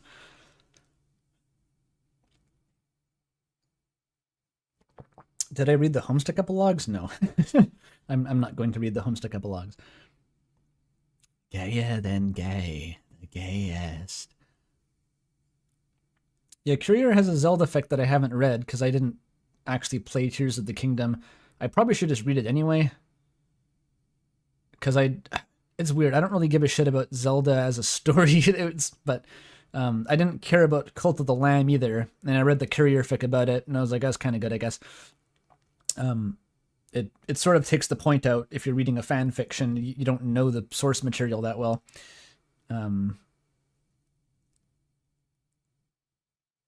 These are very niche problems to have.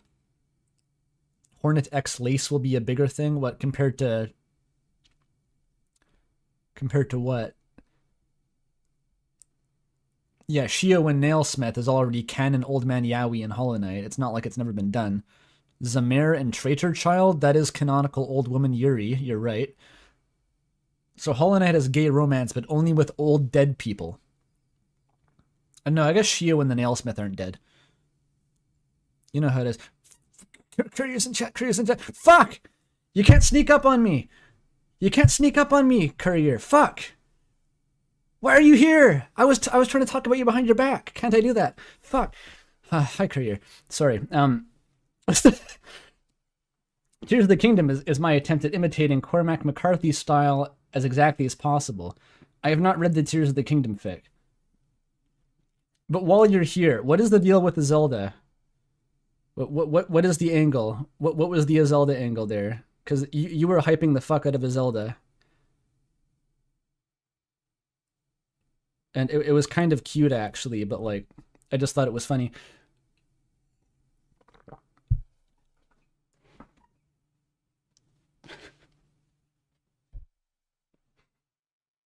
No, is Zelda, like with Cornifer in the Threadcutter fic. Way back when. This is years ago.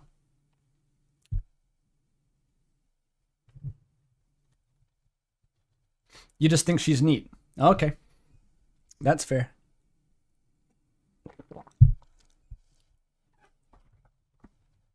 Perfect. All right. Welcome to Azzy Pants, Courier. This is going to be great. We're doing Azzy Pants. My music ran out. Luckily, Silent Hill 3, go.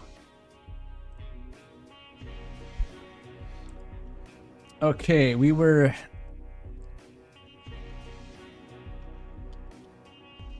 I guess it's not welcome to Azzy Pants. Remember the next... Yes, so this was the second chapter in the Pidge fic, which I'm going to skip for brevity. There's a lot of words, 8,000 words of Pidge fic. Oh my god. Okay. This is still the Pidge fic. Oh my god. Part 3. They brought in a new author who is also Pidge to write part 3 of the fic. There was a link. Oh. Yeah, I forgot about that. DeltaTrek, the original pants. Is this a Star Trek parody? Is this even about Halloween?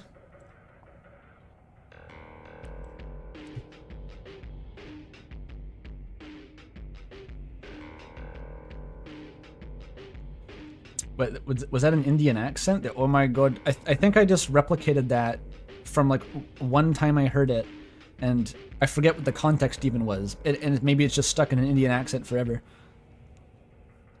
I don't think I could do that with like other words. Wait, what happened? It went away? No, this is still part 4. Wait a minute. I'm back in the fucking fic again! I gotta escape. I'd love to read that, but it's just too long for the stream here. Okay. DeltaTrek, the original pants. This one has a trigger warning for blood, gore, death, and the worst of all, Outer Wilds. I'm not sure why that's in the trigger warning, but I guess, like, if you really are afraid of Outer Wilds spoilers to the extent that you don't even want to know the names of the characters in the game, just leave the stream. Just don't watch. So I don't know what this has to do with Halloween, or if anything. But, I don't know. Let's just do it. Fuck it. Pizza Pants stood in line to use the replicator, wearing a red shirt which he had inadequately spray-painted orange for luck. He was staring at the back of the head of a skeleton in front, studying subtle details and imperfections in the bone, to pass the time. I don't watch Star Trek, by the way. If this is about Star Trek, I've never watched Star Trek. All I know about Star Trek comes from listening to Mike Stacklaza rant about Star Trek on Red Letter Media. Outer Wilds, specifically the DLC, is a very good Halloween game, by the way. I'd recommend that for Halloween activities. It's got a good balance of spookiness without being debilitatingly scary most of the time. It's not like hardcore, it's not PT, but it's spooky.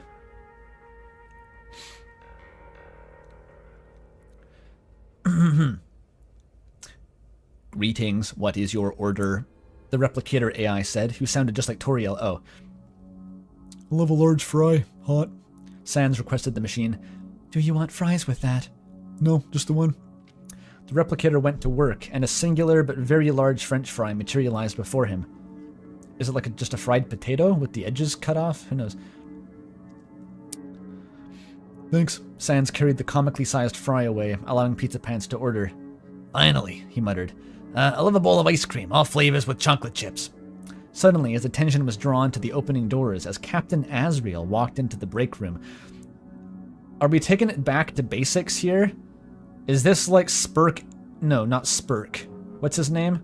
Kirk X Spock. Is this like Kirk X Spock Azzypants? The original ship? Unless there's like fucking Sherlock Holmes X Moriarty that I don't know about. This could go big. Spurk. Oh, the Spurk is the ship name. I guess the other one is Cock, so you go with Spurk to be tasteful.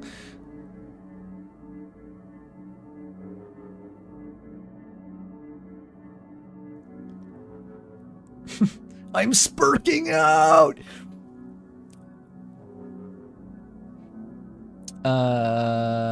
Captain Asriel walked into the break room wearing his green captain's shirt along with a black skirt. Alright.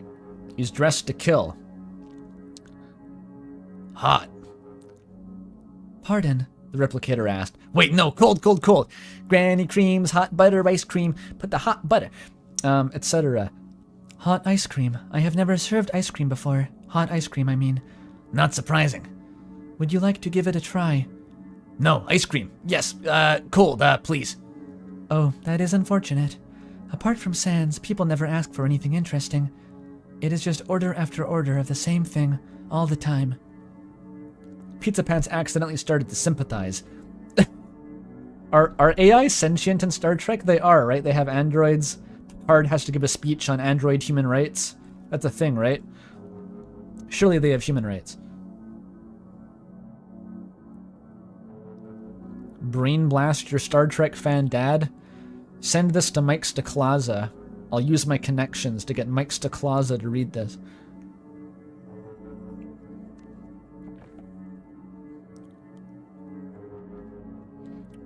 Yeah, I get that. You know, last year I had to work at a pizza restaurant. Star Trek's like a post-scarcity communist society, right? Like, they don't have money, right? They just kind of do things, and I don't know how it's supposed to work. I'm just trying to figure out how Pizza Pants can be like an oppressed sort of capitalist slave in the context of Star Trek.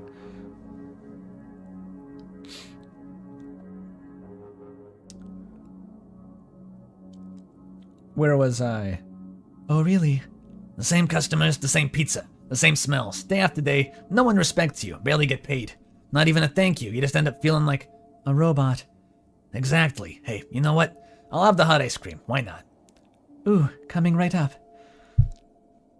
I think the chemistry is between Toriel AI and Burger Pants right now. Captain Asriel's out of reach currently. And so, a steaming multicolored sludge with melty chocolate particles began pouring from the machine into a newly materialized bowl. Wow, that looks, interesting. Thank you. Yeah, I'll make sure to order more interesting stuff in the future. Oh, I would like that. Especially if it's, bangers and mash with baked beans in the shape of a horrific hedgehog. Oh, I would like that. See you around. He reached the label on the machine. Replicator. See you around, janitor. He's bypassing the Asriel and going straight for his mom. Right. I want to find out why Asriel's in a skirt. That's fascinating. Maybe he just likes wearing kilts, you know? Or maybe he's just cross-dressing for fun. Who knows?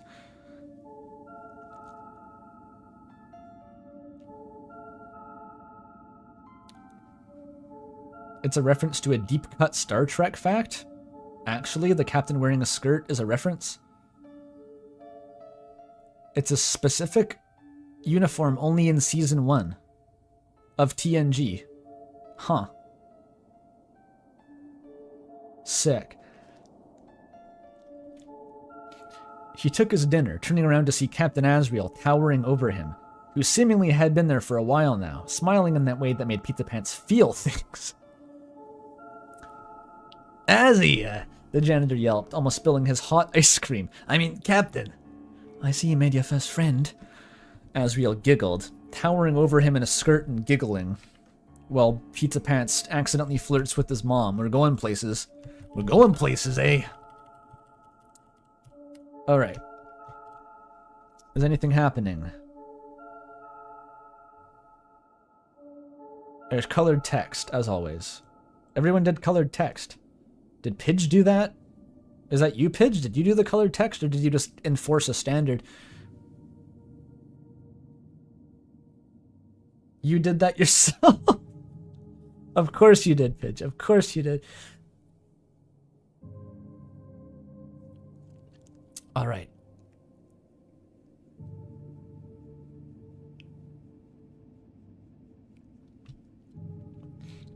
Where are we? What are we doing? No, it was Asriel. You've made your first friend, Asriel giggled. Pizza Pants wanted to make a snarky comeback, but he was right.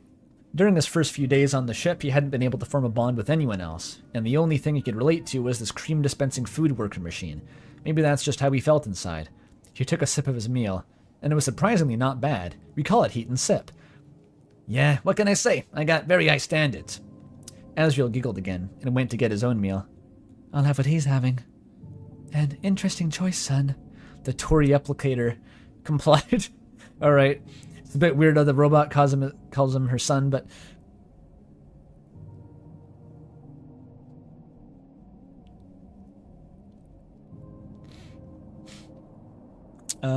Son? Pizza Pants thought. Had he been talking to the captain's mother without realizing? Was Asriel materialized from this machine? That would make sense. He did seem handcrafted to perfection. Intelligent, smart, tall, handsome, cute, simultaneously feminine and masculine, but not in an androgynous way. I.e., the great god Vivek of the Tribunal. That's actually him. Asriel came back over to Pizza Pants deep in thought. Hey, want to sit by the window? I finally have some time off.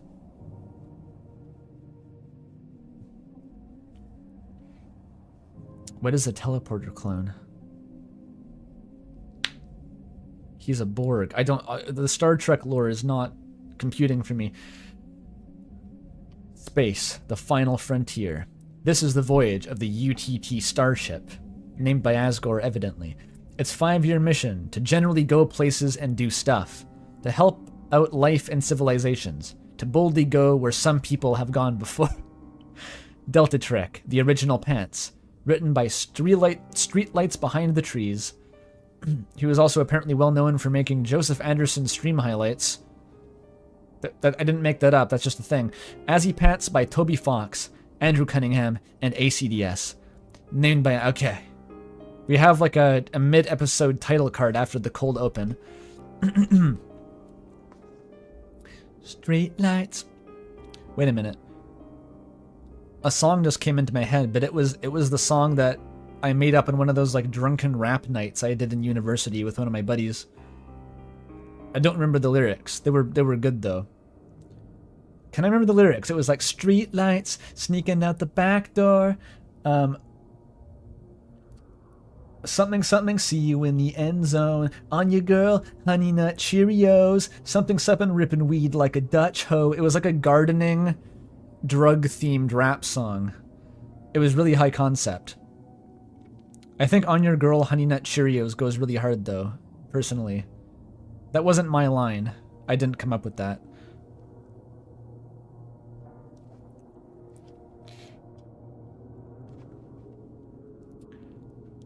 That was a nice flashback to have. Oops, I skipped this. The two sat by the window, a purple nebula sailing by majestically beyond the glass, shining on Asriel's beaming face. Beautiful. The light was beautiful, that is. Pizza Pants brought back their... Oh. Am I...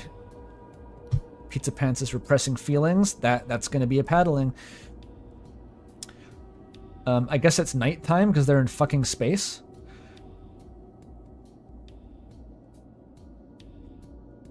Can fill that in. All right.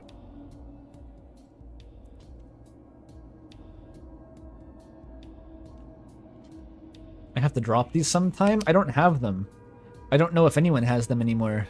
They've disappeared.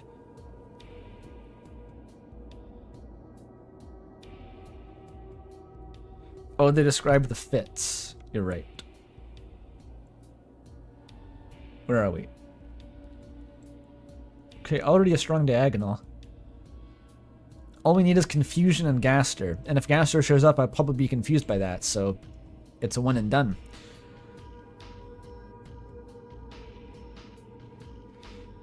The light was beautiful, that is. Pizza Pants thought back to their last face-to-face conversation a year prior.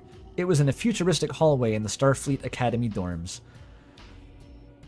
Pizza Pants thinks of it as being futuristic, proving that he's mentally still in the past. He's the only one who works a minimum wage job. He just by virtue of ignoring the utopia around him, he can still be a wage slave. It's actually incredible. Pizza Pants shamefully walked back into his dorm before, "Howdy," Asriel said. "How'd the test go?" The shame continued. "As bad as it could have gone. I blew up the ship." "Tee-hee. So did I. Good thing it was just a holodeck." "A real ship." "Oh." "Ah, crud, I'm not gonna pass, am I?" "And you're gonna pass, and I'm still gonna be here." "I could stay behind." "What? No, don't be an idiot, Azzy. You go off to be captain or second in command or whatever, and leave me behind to rot like the screw-up I am. You'd be like one of those guys on the Uber Den with the funny hats that Andrew has to think like, what kind of the first mate, fourth mate, third mate, or the Willem Dafoe the groundskeeper. Be like one of those guys." "You're not a screw-up," he lied. "You can always take another year if..." Yeah. It's just what I was hoping to, Yeah? He leaned forward, eager for the response. "I just wanted to see the stars." Pizza Pants wanted to end that sentence with, "you," but the stars would have to wait. Too bad Pizza Pants missed the earlier fic, where Asriel turned into a cosmic spirit and literally became stars. He would have loved that.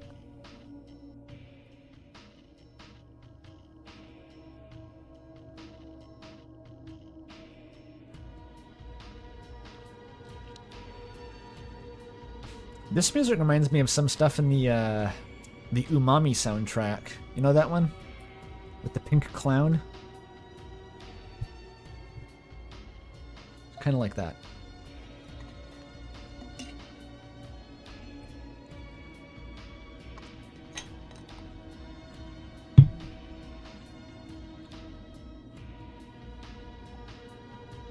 The flashback ended, with Pizza Pants failing that year, and only barely passing the next. It had been a while. He tried and failed to get into a comfortable sitting position. "So, but you've been all sorts of wacky adventures without me," he said, and with more bitterness than he intended. "Oh, absolutely," Asriel said, not picking up on the accidental bitterness. "But we'll have plenty of adventures together. I want to hear about you. Anything interesting happen in your extra year at the academy?" "Not really. I guess without you there to lend cash, I had to work a night shift at that old pizza restaurant." That he remembered all too well. Actually, no, New Trek patches in capitalism, doesn't it? There's like poor people in New Trek. Again, I've never seen Star Trek. I just hear Mike Stoklasa complain about it. Azriel felt a tinge of guilt. A night shift? When did you sleep? I didn't. Azriel laughed before noticing his cold, serious face. It morphed into a smirk. It's good to see you. That sounded almost romantic. That's a normal thought to have, Pizza Pants. That it's good to see you sounds romantic. So, what's the deal with the replicator? She's your mom? No, well, yes, but my parents were very worried about me traveling off into the great unknown, and convinced Alphys to construct their AI replicas to join me. They asked Chris too, but they hated the idea. That's horrifying. Haven't you played Soma, Azriel? Is playing Soma not mandatory in the society where sentient AI is just a part of everyday life? You gotta play Soma. My father became Asgore the Navigator. Ascor. The autopilot, and my mother became Torireplicator, the replicator, the cook. Kinda sexist, said Pizza Pants, confident that any woman listening into their conversation would be super impressed. That's fucking good.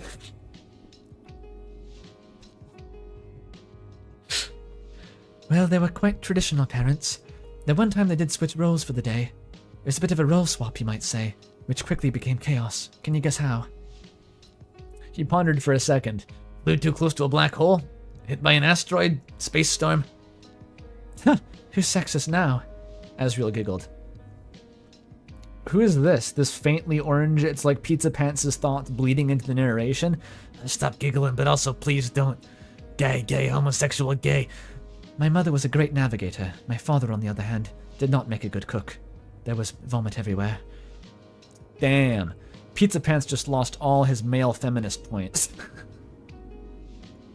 Reset to 0. In the utopian society of Star Trek, your feminist points actually display over your head in a UI, like in Death Stranding. It's fucked up. The two chuckled and consumed some of their meals. Oh yeah, vomit happened. The gay thoughts have their own text color.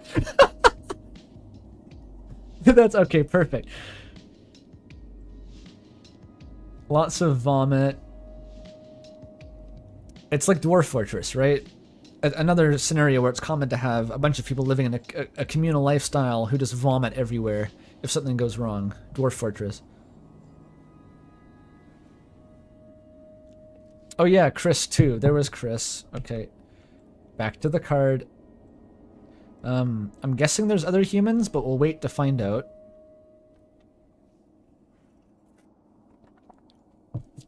The gay thoughts can be a character, yeah.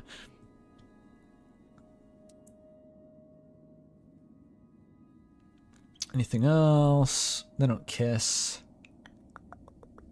That's it.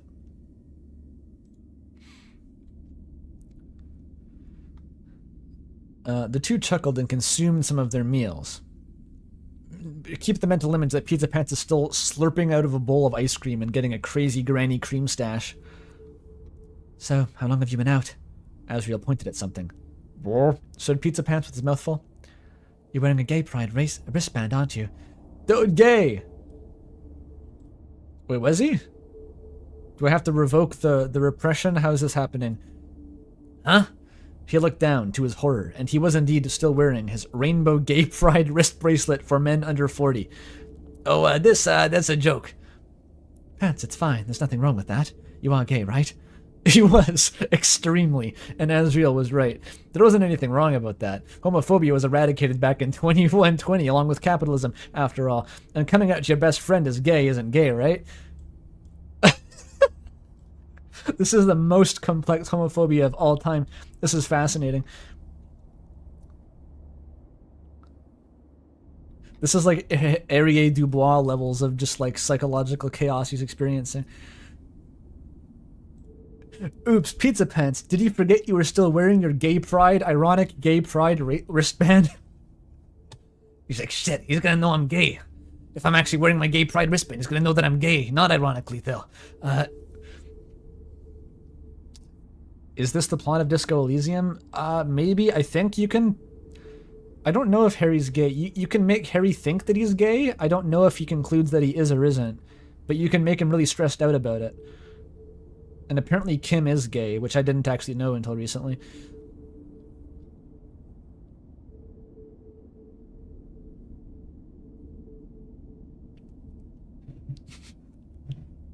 I like how it's accurate down to the year. Like, they can pinpoint what exact year the last homophobe was eradicated. Crazy.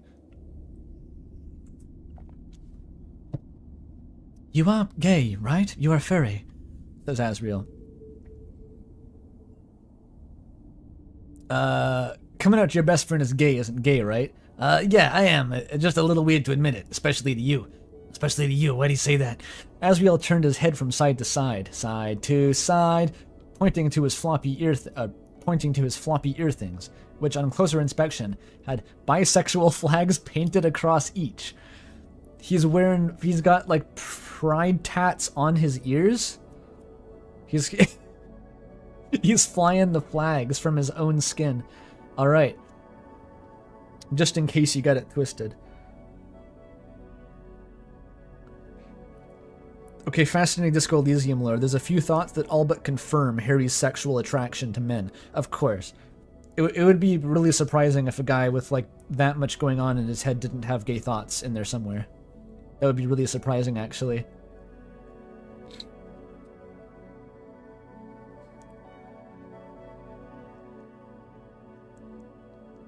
As he down bad too. Apparently he's been waiting in space for like a year just for Pizza Pants to finally get a job so they could kiss. Like, that's been his arc. Oh, really? Makes sense. Everyone always seemed to love you. Everyone? Everyone including... Asriel narrowed his eyes, tilting his head. Was he flirting? No, definitely not. Sure. Bet you could up and ask anyone on this ship if you wanted. Huh, I wish. Asriel's smile faded.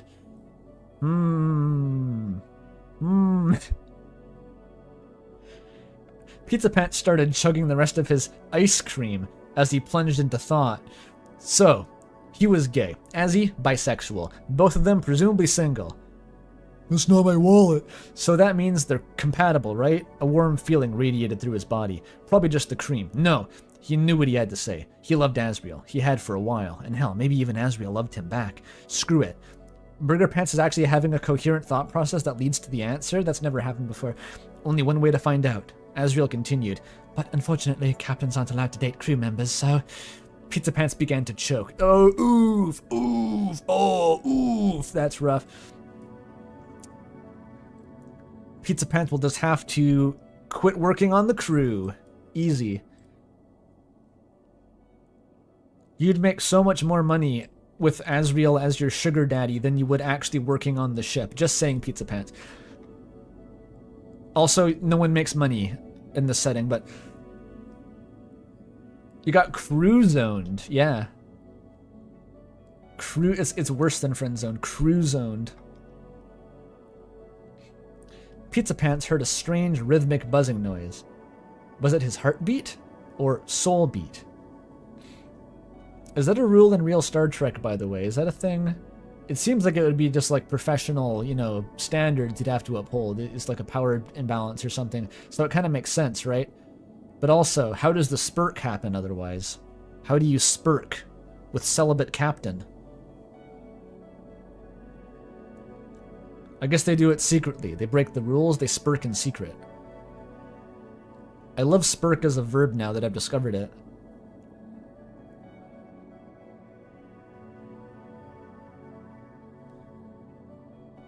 You just have to fill out the HR paperwork. Oh, I see. That's where the drama comes from? So it's built in, it's like a forbidden romance. I get the appeal, okay. Here's a rule breaker. Kirk was the bad boy.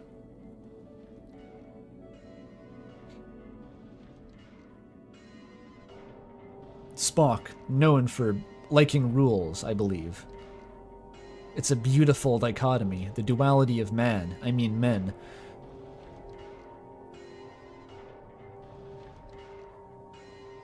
Kirk's like Captain Shepard. He fucks everyone on the ship. And it's chill. Just. Anyway, Pizza Pants heard a strange rhythmic buzzing noise. Was it his heartbeat? Or soul beat? Did he really get knocked out by a little bit of choking? Good thing that wasn't as kinky. Maybe he should lay off on the smoking. Begs the question, what is? He began opening his eyes, blurry-visioned, and saw 3 eyes staring down at him. 3. Is Undine here? Oh, it's fucking Solanum. Why not? Why not, Outer? Why not Solanum? Why not? Okay. Sure. Has he? He croaked. Assuming, wait a minute, but Solanum's like another goat creature, right? They're kind of similar. Like, as the Dreamers and the Nomai are kind of like visually similar a little bit. No, Undine doesn't have... She has a single eye, an odd number. You need someone with 3 eyes or 1 eye to get 3 eyes, right? There could have been 2 people.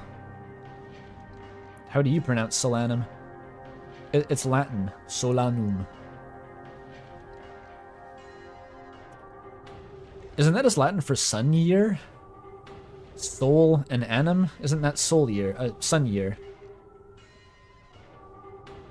Never thought about that.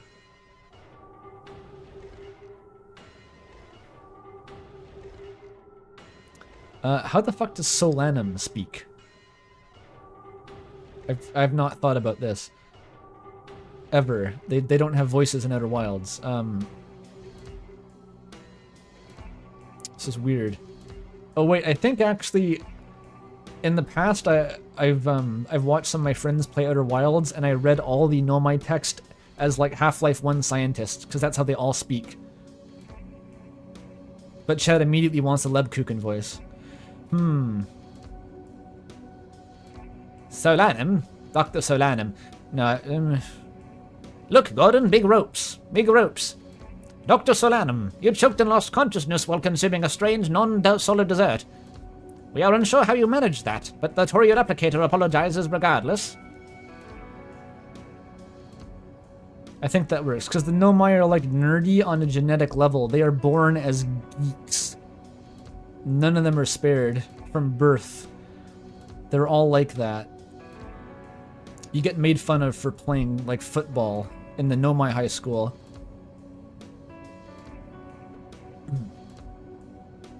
Huh? No, I think I choked on something else. What do you mean? Pizza Pants wasn't quite sure what he was saying. Maybe he was trying to be metaphorical. His vision cleared, revealing the doctor to actually be a 3-eyed goat creature. Don't mention the eye. Don't mention the eye. Don't mention the eye. It was with the eye. Of the universe? I mean, it's probably... You don't want to rub that in. They never actually found that thing, but...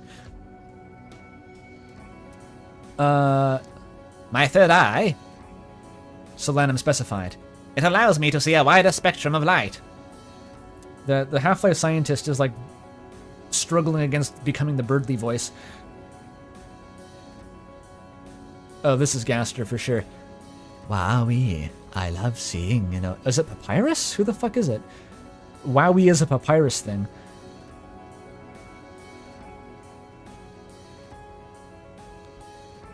Maybe it has to be Gaster. Wowee, I love seeing in a wider spectrum of light. It has all my favorite colors. The other doctor exclaimed. Pizza Pants recognized him from the academy, having also taken an extra year. Really, that guy? That guy became a doctor, and all he managed was janitor? Rigged. In an attempt to change the subject, cool, so where you from? Look, Gordon, me? I originate from Ember Twin. However, that planet was... when... It's, the Outer Wilds spoilers are naturally censored. Pizza Pants wasn't quite sure what she said.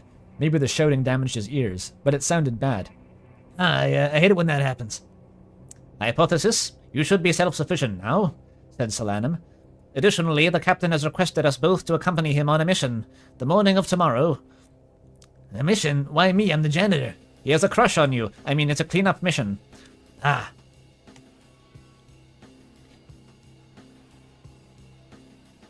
Pants is jealous of the Nomai who doesn't wear pants. It's true. Nomai... Wait, did we see that? Who doesn't wear pants? I've seen a fan animation where the Nomai don't wear pants, but is there any canonical reason to suspect that?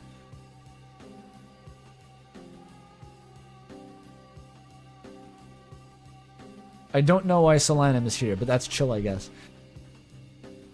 If that other person could put, like, May Borowski and Alex Eagleston in the fic, then Solanum is allowed.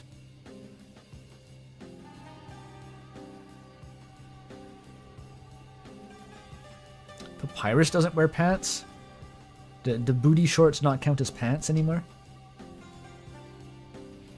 The following morning, Pizza Pants and Solanum transported over to the transporter room, where Asriel was waiting.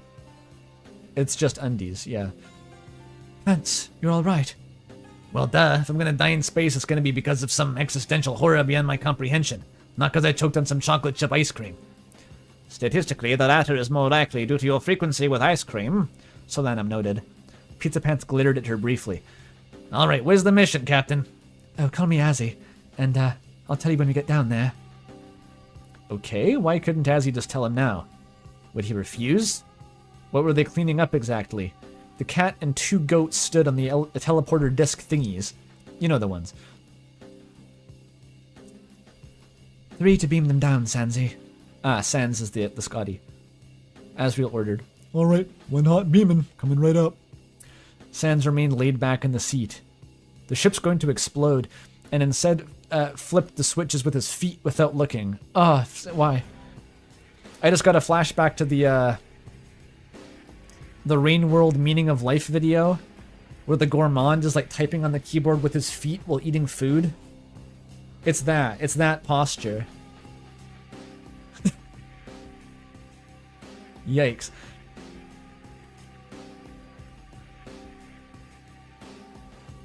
Hey, feet!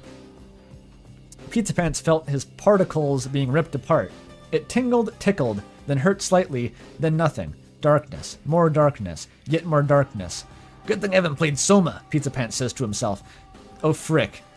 Was it like that fricked up short story he read about the teleporter that actually lasted 30 years and you have to be unconscious to skip it?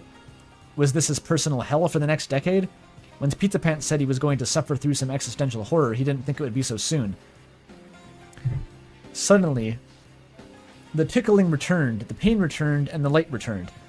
He was on the planet, having actually been turned into a new person with memories of old Pizza Pants. A village, lifeless. Blood was everywhere.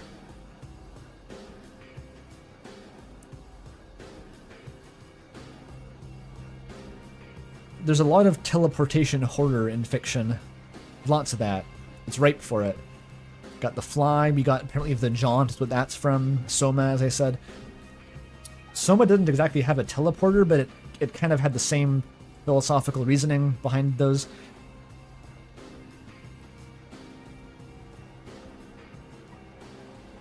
Sauce. Dawn coated everything in a red light, in case there wasn't enough red for you. Pizza Pants didn't realize how long he was screaming until Solanum wrapped a hand around his snout to silence him. As he placed a leg on a rock to pose dramatically. Captain, my captain. Captain's log, stardate 58001.2. The doctor, the janitor, and I have transported down to UT-1C to clean up after Kara's genocide. What? What? What? Kara's what now? He said muffled, proper noun, Kara's genocide, like it's a fucking, like a historical event. Like what? He said, muffled, removing the hand imprisoning his face. Shush! Don't interrupt the captain's log. Ahem. Asriel continued. Kara's genocide, proper noun, is a yearly event which uses a powerful god, in which a powerful god named Kara goes on a murderous rampage, killing the entire village of underground. It's all in good fun, however, as the god resets everyone to health afterward. But due to the limits of Kara's powers, the blood spatters remain, and some people may still be lost or trapped in some places. The janitor and I will be in charge of cleanup, and the doctor will search for anyone in need of help. Asriel out. This is so fucked up. Why is this what Star Trek plots are like? Is this just what Star Trek is like? Is this just what happens? You go to like the Dark God planet where the yearly sacrifice and just like look at it, clean it up. This is viscera cleanup detail. This is totally the thing you'd see in Star Trek. Alright, okay, cool. What did he miss? This is a Star Trek with Solanum in it. Just don't worry about it. It's not about Halloween. It's a Star Trek fic. All I know is that Asriel and Pizza Pants are gonna spurk in the bushes if we read it for long enough.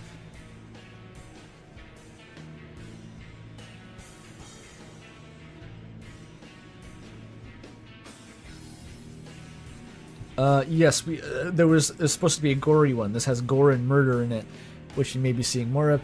And we've already seen the Outer Wilds character. It's too late.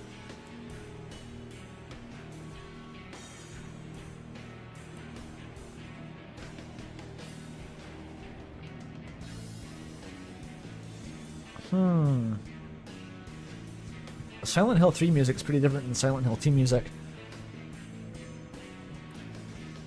Pizza Pants' face wasn't sure what face to be. How peculiar, said Solanum. The bodies are still corpses, and Kara is noticeably absent. Hypothesis. None with the current evidence, though with any mystery it would be logical to keep eyes out for anything unusual. I shall begin my search.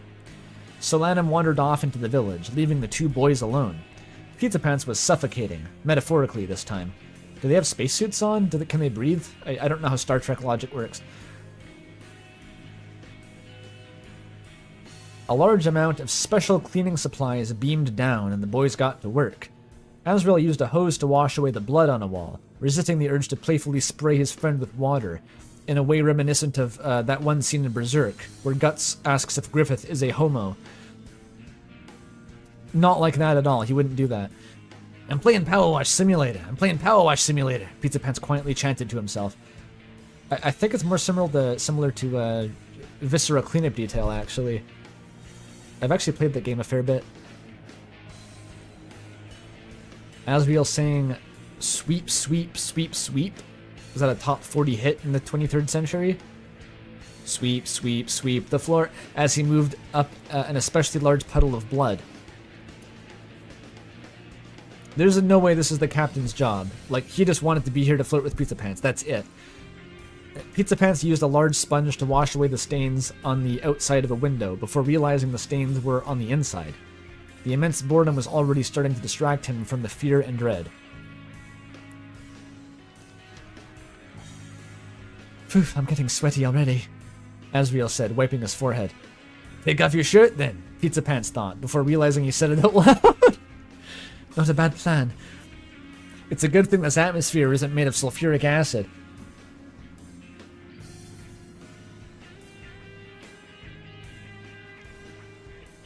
This is Asriel exposing Pizza Pants to his snuff kink. It kind of seems like it's going that direction. I don't know. Before Asriel could reveal too much fluff, his communicator activated. Hey, just letting you know that some bullshit's happening up here, and if you don't make it back within 3 hours, everyone's gonna fucking die. Thanks, Sans. Oh, thanks, Sans. Keep me posted. So I'm assuming this is every Star Trek B-plot. This is just every B-plot summarized right here. There's some bullshit's happening on the ship while the captain and Spock do something. Oh, thanks, Sans. Keep me posted. Oh, don't worry about it. It happens all the time. It's probably just some weird energy from the planet causing the ship to fall out of orbit or explode. That also happens. We're not going to be here much longer anyway. They continued working, and Pizza Pants opened the door to the building to clean the interior stains. He froze. On the floor, there was a kid. He walked over to them.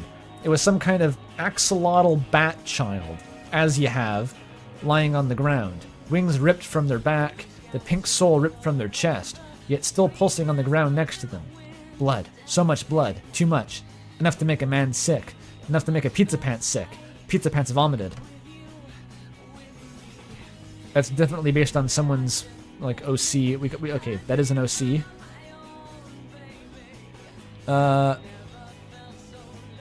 This has lyrics in it? Imagine a song from a game having lyrics in it. This is still Silent Hill 3 music, apparently. I've never played the game. Bodily oh, we already had the vomiting.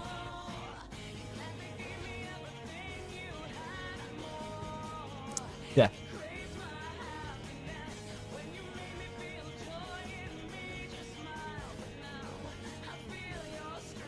This is fine.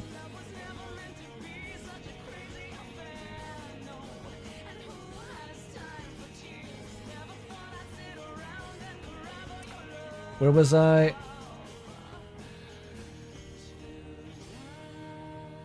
Oh, pants. Azrael walked in gleefully. We're supposed to clean up this mess, not make a bigger one. Azzy, what the hell? You said everyone is going to be revived, but everyone's still dead. Is this God of yours really that merciful? It's kind of accusatory. It's not Azrael's god. Where even are they? How do you know this isn't a death trap? Calm down, Pants. Maybe the revival process takes a little while. It's not what I signed up for. What did you sign up for then? Azrael crossed his arms. I only joined because... He stopped himself. Because of Azrael. He wanted to be with him, or at least not lose him so completely. He couldn't lose him. He didn't want to be alone. He didn't have anyone else. Should he say it? That he loves him? He wanted to, but the words got stuck in his throat. It's almost like word for word that, like, Diary of the Wimpy Kid edit. It doesn't matter. I want to go back to the ship. Okay, said Azrael. But first, there's another reason I brought you on this mission. I wanted to ask you something. Lyrics and music go so hard if it isn't Yeek. It's kind of true. Yeek didn't have the best track record with its vocal themes.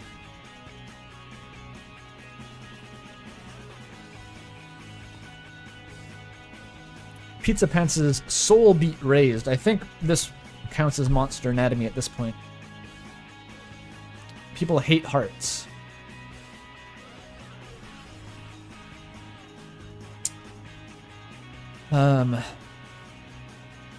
No. Nothing about the situation was romantic. As captain, I'm not allowed to be with any of my crew. Wait, it was that? Really? Azzy? Now, of all times and places? What happens if you try anyway? That doesn't seem fair. Are all captains supposed to be aromantic? You can be in a relationship, just not with a crew member.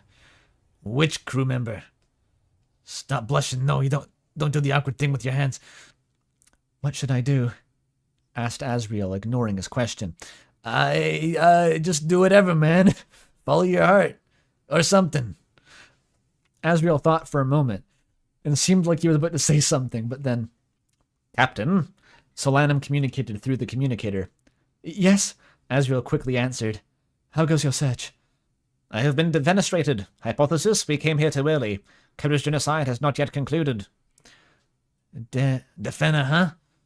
I've also been stabbed and I am bleeding out. I suggest... But then nothing. Nothing but static. The orange glow of the sunrise drained away. Perfect Nomai communication. Like, all 4 syllables of defenestrated. 5 syllables of defenestrated. Before saying that you're bleeding out. We ran out of music. Simply loop the playlist, perhaps? More Silent Hill music? There is, Silent Hill 1 ambiance? What about Yume Tuki? It's kind of eerie.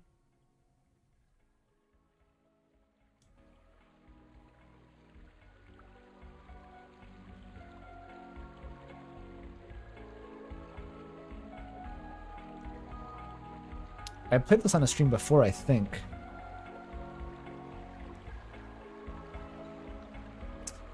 This will be good for now.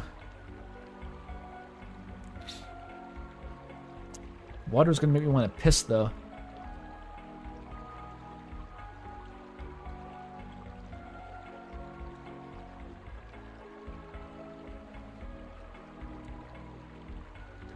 Huh. Night in the Woods soundtrack?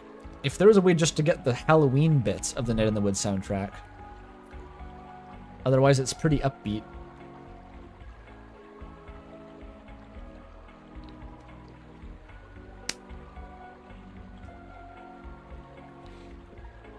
What other games are spooky? Silent Hill and Signalis are the only spooky games. There's no other ones. Oh yeah, I already had an Echoes of the Eye piano cover thing. Let's try that, actually. Good idea.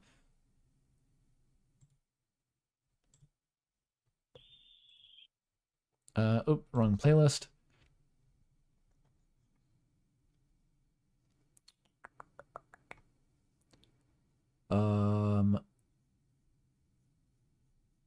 Where'd it go?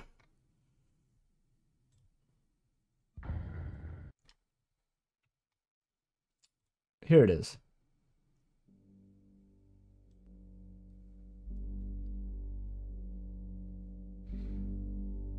Rain World is like techno bops.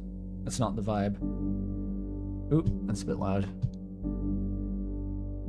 Pumpkin Hill? Yo, this is Knuckles. It's loud.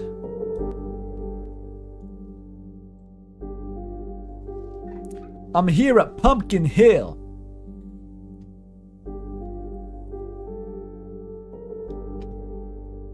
Still a tiny bit loud.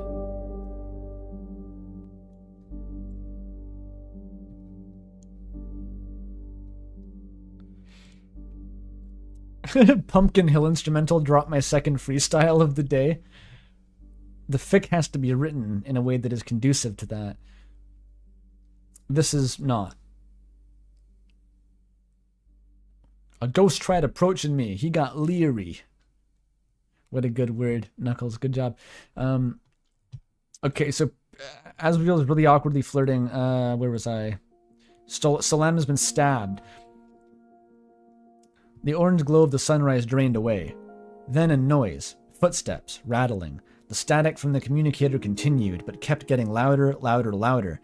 Noise kept flooding the room until they could barely think. The two covered their ears, and finally, there was silence. Too much silence. Pizza Pants was panicking. We should get back to the, But the knife was already pierced through his chest, staining his shirt red once more. He peered down at it, and then turned back to a horrified Asriel. Azzy, run! He said. The knife retracted, and he collapsed to the ground.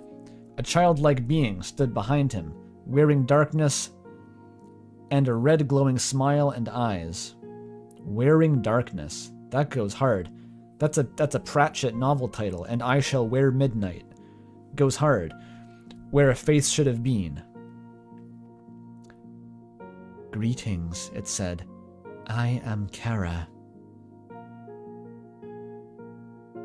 Flandre Scarlet? Yes. Has there been a Kara voice? Probably it should just be the Chris voice, i.e. the Batter voice. But whatever. This is a spooky Kara. They can be spooky. Asriel ran. He swiftly stepped out the door and ran. He leapt over rock and rubble and ran. He wept and panted and ran.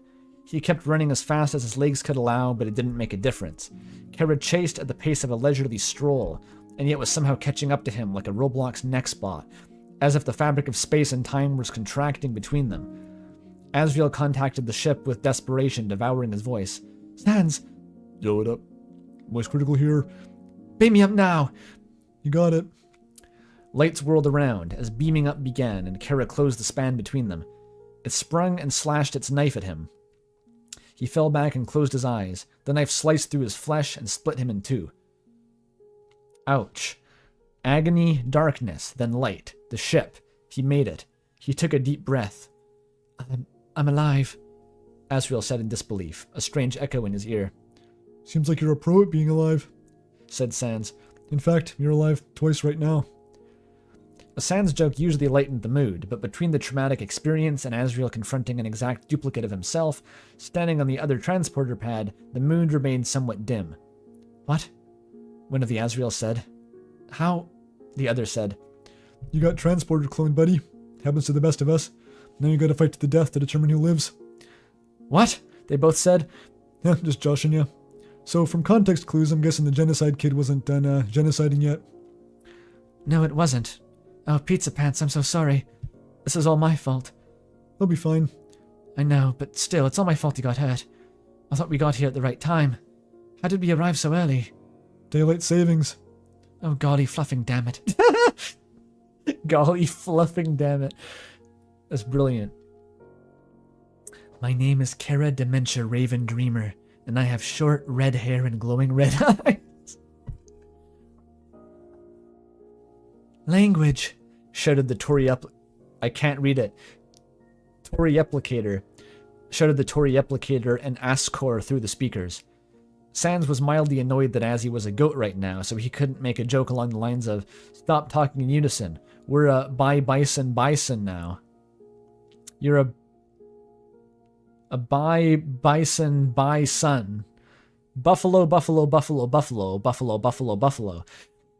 $10 Canadian dollars even in chat. That's crazy. From the last thing you'll something. Thank you for that. Scary stories. Try not to get scared. Boo. Boo-hoo. D nuts. It was Germa the Foundler. He crapped myself. That's a catch F22, I said. Then I killbind. That's a sentence what gives you a stroke. Awesome. Germa would crap myself. He could do it. He could do it if he wanted to.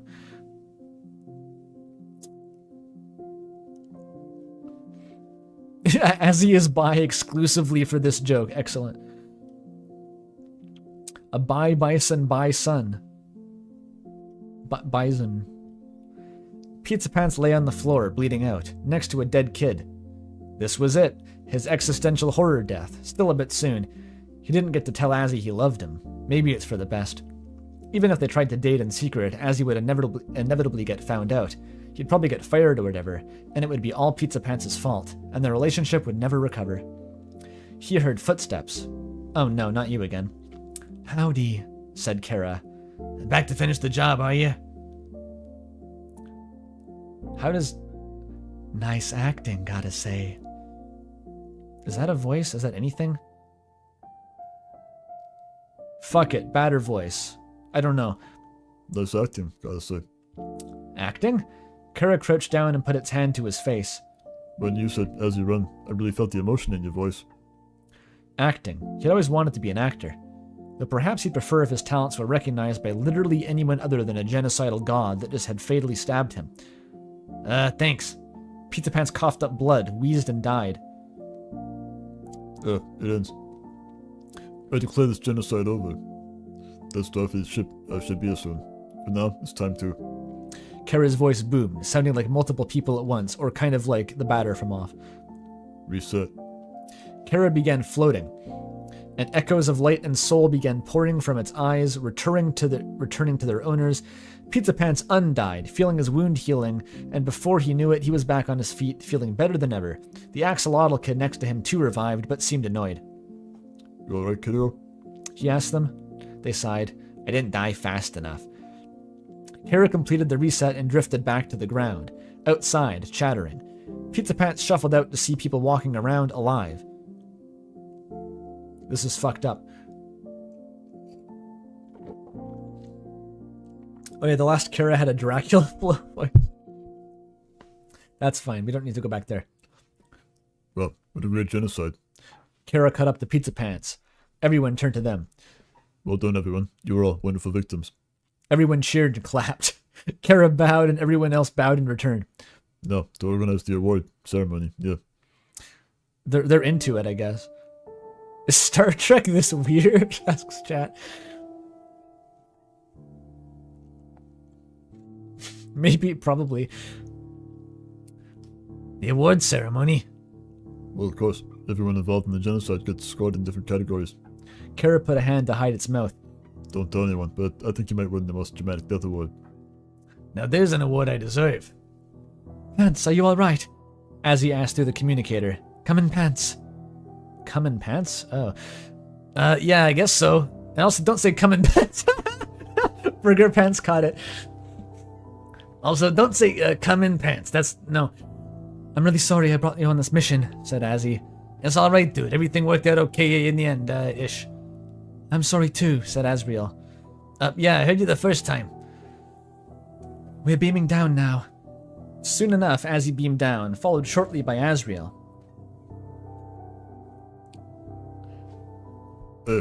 Said Kara. The winner? Winners? It seems like I cut you in two after all. I think something's wrong with the teleporter. Oh, teleporter's fine. It's just the way you teleported that was wrong. Pizza Pants didn't see Sans teleport down, but decided not to question it. His attention on Asriel, noticeably shorter and noticeably in 2 places at once. Howdy, said Azzy. Howdy, said Azzy, mournfully. You're shorter. You're like the same height as me now. Looks like the fem man has become the fem boys, am I right? Damn, he's been waiting his whole life to use that one. Pizza Pants' brain was completely fried at this point, and shortly he fainted to the floor, falling face first into some blood. Is he alright? Is he okay? He'll be fine, said Asriel. Azzy, finally desynchronized, said, Wait, Sans, didn't you say some stuff was happening on the ship? Huh? Oh, the bullshit? Just some minor universe instability issue. Probably due to one of those kids over there. What? Minor, get it? Oh, huh? I didn't know you had such like a terminally online Twitter sense of humor, Sans. Oh, fuck. You're funny. You want to host my genocide award ceremony tonight? Yeah, sure. Hell yeah.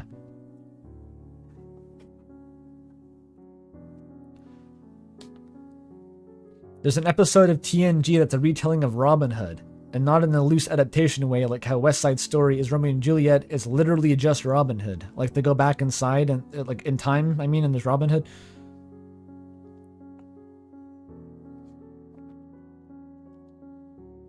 I know there's a lot of they go back in time and do a thing in an Earth setting. Everyone's donating 666 tonight. How original. But this is 666 New Zealand dollars. Is it? New Zealand dollars? I think that's what that is.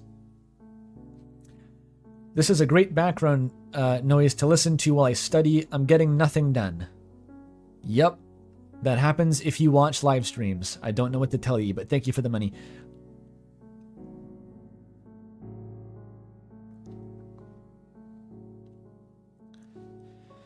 Pizza Pants heard a strange rhythmic buzzing noise. Was it his heartbeat? Or wait, you should have said soul beat. He opened his eyes, blurry visioned. He saw 7 eyes staring down at him. This time Solanum was not there, and an Undine was one of them. No. Azzy? He croaked, assuming he was just seeing 1.5. How are you feeling? The Asriel spoke softly. I feel like death. It would be logical for you to rest, and refrain from joining missions for an extended period, said Solanum. That's some fine logic. You know what, Solly? You may talk in words I don't fully understand, but you're alright. Solly? Yeah, I don't like that. Pizza Pants' brain booted back up and finally processed the 2 Asriel's reality. So, 2 Azzies. Which says captain? Which stays captain? There can only be one, right? Oh, we hadn't thought about that, to be honest. Hey, if one Azzy is no longer captain, then maybe... Could flip on it. I have a coin here. I have a coin here that hasn't betrayed me yet. Hypothesis. A random decision would be preferable to avoid future conflict and regret. Yeah, so heads or tails, captains? Tails, both said. Alright. I think the left one said tails a microsecond sooner, so he gets tails. Sans threw the coin into the air. Sans could have rigged that so easily.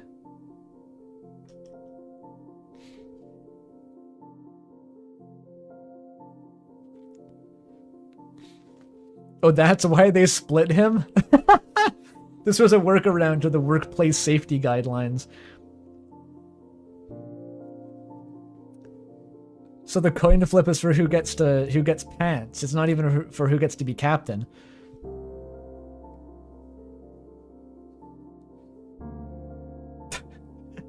They both chose bottom, says Pidge. Metaphorically, this is true. Heads or tails, Jesus Christ. Captain's log, stardate 58001.2. This time for sure. After getting split in 2 due to a god-related transporter mishap, one of me was demoted to member of my crew. It will take some getting used to, but I suppose it's almost like having a twin. Who knows all your secrets and everything. Because the janitor was in the process of recovering from a god-related stabbing, I've commanded some of my crew members to conclude the cleanup in preparations for the Genocide Award ceremony. Captain out. The Genocide Awards Ceremony. Wow. Oh, it is Papyrus. It was Papyrus the whole time. So, what's the moral of this story? He sounds too much like the Nomai. So, what's the moral of this story? Said Papyrus, washing away the evidence. Undyne voice. Fuck. Hate Undyne voice. Pay attention to the time, or else God will stab the janitor. Then you'll have to clean up instead. Fumed Undyne. Security officer, secretly competing to mop up the most blood. Is she like the Worf equivalent who has to go in and like get beat up so the rest of the crew know that the enemy is strong? That's probably what her job is.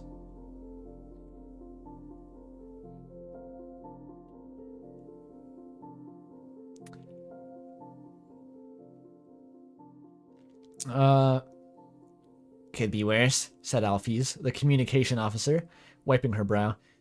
At least there wasn't any time travel this time. As far as you know, Sans winked. Great. Captain's log, stardate 58001.8. The awards ceremony was a rousing success. Sans really put in his all. I didn't get any of the jokes, but the audience was howling with laughter. Maybe you had to be there? The janitor won it. He was just referencing Undertale the whole time. The janitor won an award and cried with joy. Sans had to shove him off the stage because he just stood there crying. That's so fucking funny.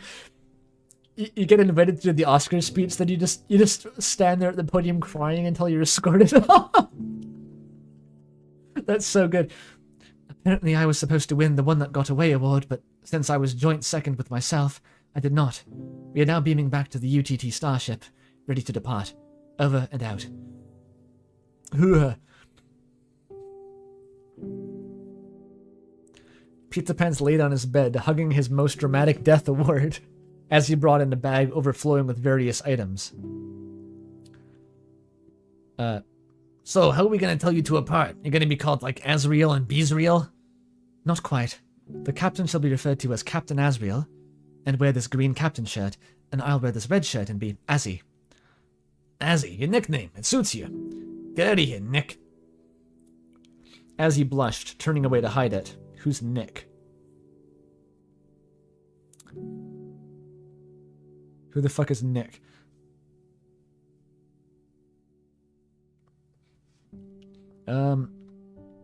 As he blushed, turning away to hide it, and began sorting the stuff into his new bedside locker. Oh, nickname becomes the name. I get it. Yeah, Nick like Phoenix, right? Yeah, what the fuck is with that? Is it Phoenix's name is Nick? Or is Nick his nickname? And his actual name is Phoenix? Which I never thought about it. How does it work? Because people call him Nick sometimes, right? For no apparent reason. Oh, he's Nick Naruhodo in Japanese. Oh, I get it.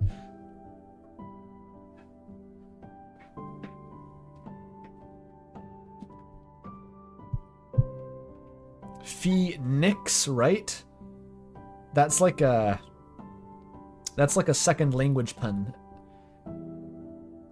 That's I don't know how to explain it. That's not something I would ever notice. That Phoenix contains Nix. Phoenix.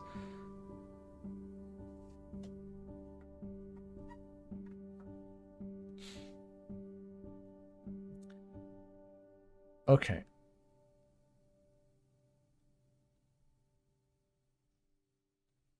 Well, speaking of languages, I just remembered we had a funny little localization snafu, you could say, with because RAM is being localized into Chinese.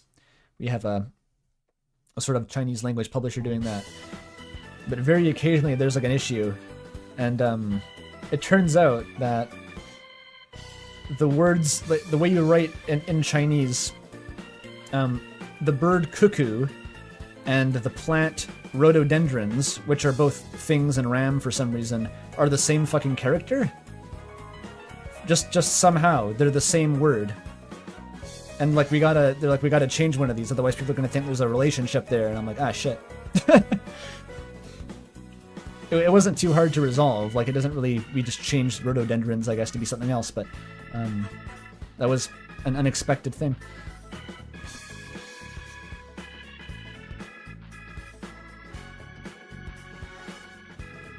How many languages? Currently it's just English and Chinese. We essentially got approached with like a publishing deal from a Chinese publisher called Hawthorne, who is going to essentially handle Chinese localization and distribution on a rev share. Anyway, it's not important, but yeah, we have a special arrangement that they approached us, and we're like, yeah, that sounds fine.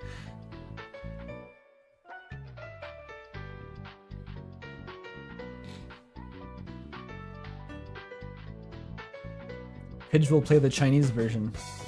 You can do an unofficial LQA, I guess. By which I mean complain if anything's wrong.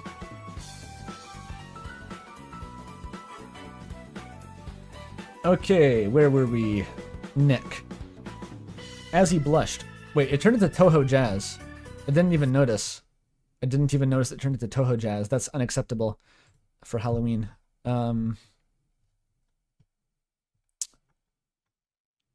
Need more Halloween music.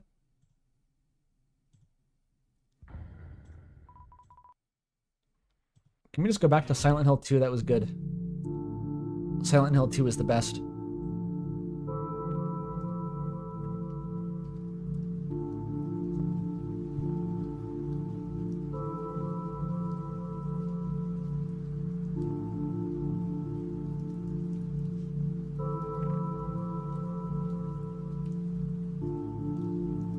Yeah, I'll let Pidge handle the Chinese RAM translation. We'll patch in Yowie.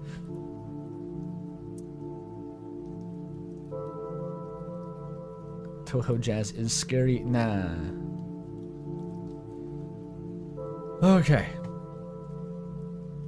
As he blushed, turning away to hide it, and began sorting stuff into his new bedside locker, on the other side of the bed hallway that all the lower ranks get shoved in. We should spray paint this shit a different color, though, to avoid bad omens. Pizza Pants glanced over. So how do you manage to decide who of you gets what, anyway? It wasn't easy. It's like having a divorce with myself. Music's loud again.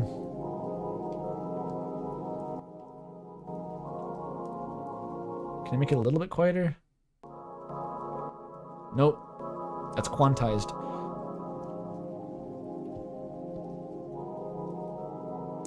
Well, seeing as you're divorced, Pizza Pants smirked, impressing himself with that segue, and no longer captain, how about a date? Fear and excitement bubbled through Pizza Pants. He'd always have a backup Asriel if things went south with this one, right? A date, as in a romantic one. Dude, that captain's not going to be happy. He's not going to be happy with this. That's like self-cucking. That's like its own tag on AO3, probably. He's going to be mad. By a date like a romantic one. By certain definitions of the word romantic. Sure. The stay turned out to be pretty terrible. I suppose I deserve at least one good thing out of it. Asriel's now divorced, just like his father. Wait, is auto-cucking a 4chan thing? I didn't watch that episode of Weighing, and I don't want to know at this point.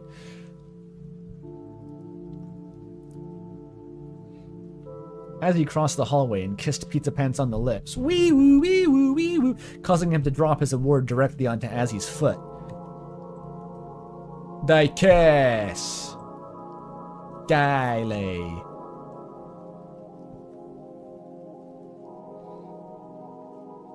Any ghosts? Is Kara a ghost? They're a god. It's not the same thing.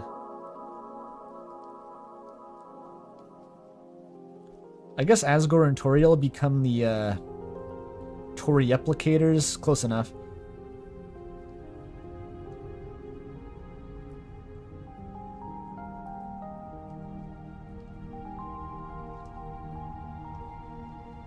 I don't know about the /sus auto-cuck guy. I don't know about that.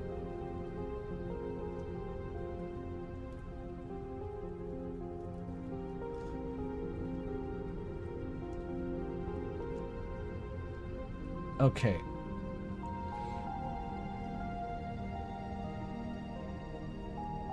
He yelped in pain, putting hands around his foot. They stared at each other before chuckling.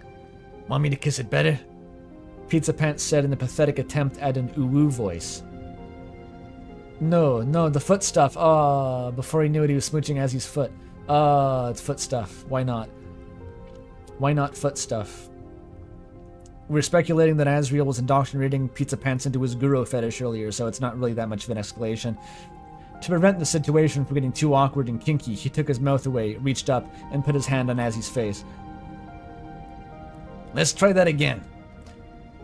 And try that kiss again they did. And again, just to be sure they got it right. Get a room, son. Asgore voiced. Fuck. The other lower ranks in the bed hallway agreed. So Asriel's parents just like watch him fuck Burger Pants forever now. They're like part of the walls. Great idea. Great idea, Asriel. True, Regan. Writing about the dogs for free? You gotta make those commissions. You gotta get bread for bringing out the dogs, if you know what I mean. True. Foot Yowie is a Bible reference, probably.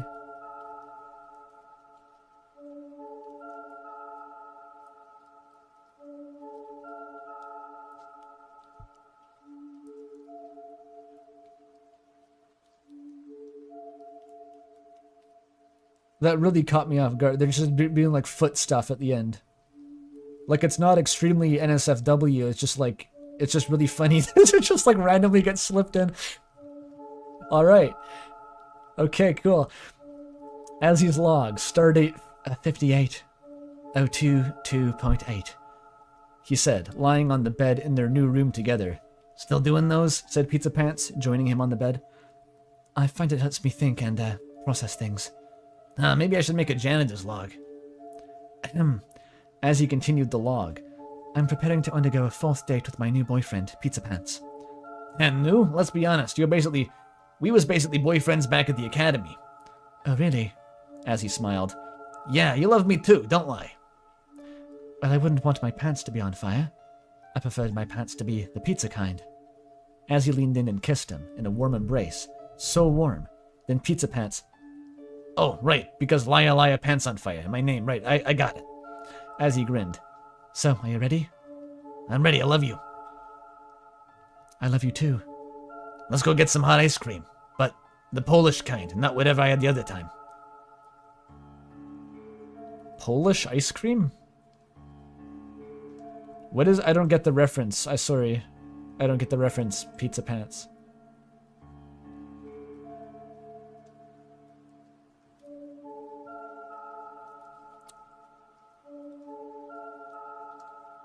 Pidge proposes that the Asriels get Pizza Pants in shifts. Like, they just trade identities on a monthly basis. Yeah, that could work, maybe. Who could tell them apart?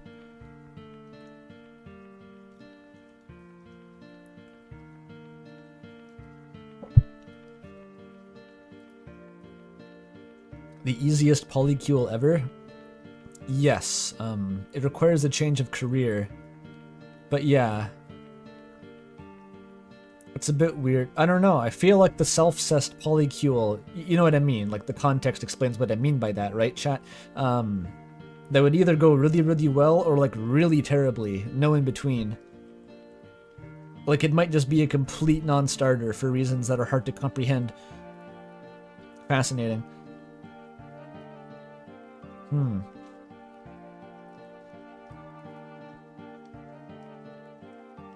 Poland has warm ice cream in real life. Whoa. Fucked up. Are you going to be alright? Solanum asked. I'll be fine, the captain replied with gritted teeth. I'm here for you if you require me. I said I'll be fine. Solanum gave him a sad look. Good night, Captain. So there, okay, this is the backup ship, the B team here. We got Solanum x Asriel. Why not? Why not do that? Why not? Captain Asriel was lying on the floor, alone in his room, a faint light pouring in from the windows. Can we pretend that airplanes in the night sky are shooting stars? Captain's log, stardate 5802.3.0. It appears my clone Azzy has formed a relationship with the janitor, my old friend from the academy. I saw them on a date together. My clone saw me and waved shyly. I didn't wave back. It felt horrible seeing them together. It felt like this was happening without my consent, which is true, but I suppose I don't have any say in the matter, do I? I should be happy for them, but I'm not. Pain. It's just painful. Seeing yourself live a perfect life without you. Gaster fades in. Ah, I see you get the feeling. I vibe with that, Azrael. Azrael finished his log and did not sleep that night. There were too many tears for that. And that's how it ends. But we know they'll kiss later, right? They'll bang later, okay? Okay? You get like the hot, nerdy goat GF. Dr. Goat girlfriend. It was very carefully set up that Azrael was bi, to the extent of having tattoos on his ears, just so we would have no doubt that the ship was viable in the end. So it's all chill, basically. It's so heartbreaking. I'm assuming that's just the average episode of Star Trek. That's just what happens in Star Trek. Like, basically without alterations. You just swap the names out.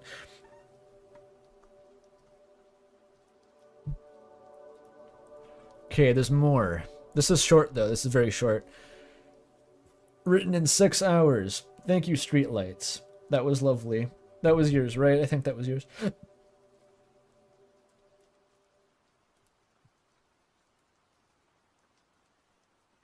Pretty much. That's Star Trek. My existential clone homunculus is gonna have a happier life than I am because he abandoned his career. Funny that. I guess I'll kill myself. It's like that's the moral of the story in Star Trek.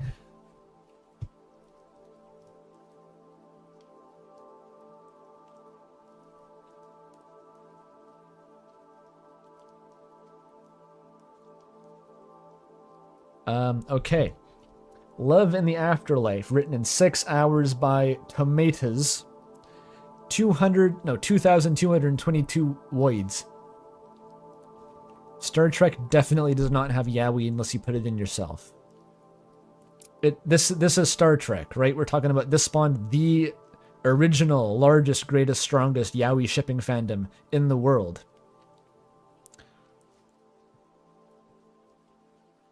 Alright. Greetings, you may call me S. I will be your narrator for this love story, as I am the only person who knows enough to tell it. But first, I must tell you of a love story with capital letters. It all began 5,000 years ago. 5,000 light years away from Earth. Oh. A war is fought between space ghosts and space zombies. This war has been ongoing for centuries. Hang on, I could have sold that more. Space ghosts and space zombies. That's what they sound like. But with space. Space zombies. Yeah, like that. Okay. No, they're comically loud.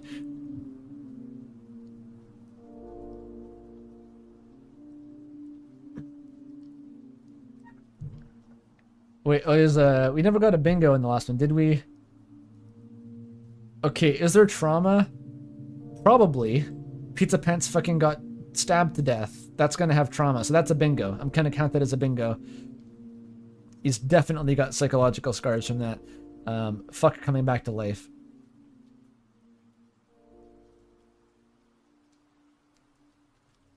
Umris. Nah. It doesn't matter, they got their bingo. Zombie ghosts, leave this place.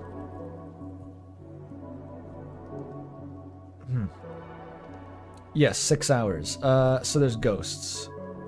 Not even Napstablook, just space ghosts.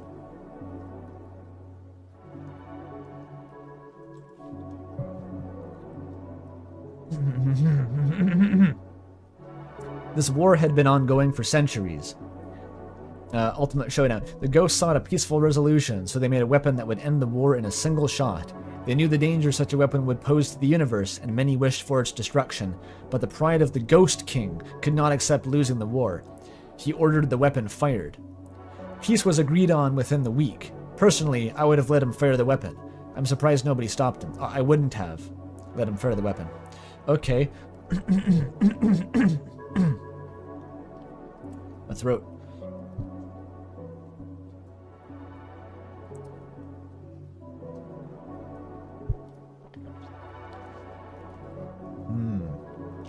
Yeah, this is a ribbit plot line.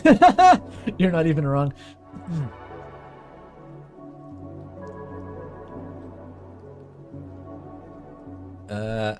October 31st, the 22nd century Earth. Maybe we need a cool narrator voice for this. Be it irony of... No, I gotta lock into the Itoi voice. Hang on. Be it irony of fate, today of all days would be the day that the effects of the ghost's weapon would reach the Earth.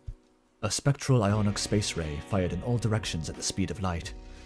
Any living creature it passed through would instantly die. The Earth underwent a true mass extinction, humans, monsters, everyone. Wiped out in an instant, dead. But that was not the end. The Ghost King wanted peace, not extermination.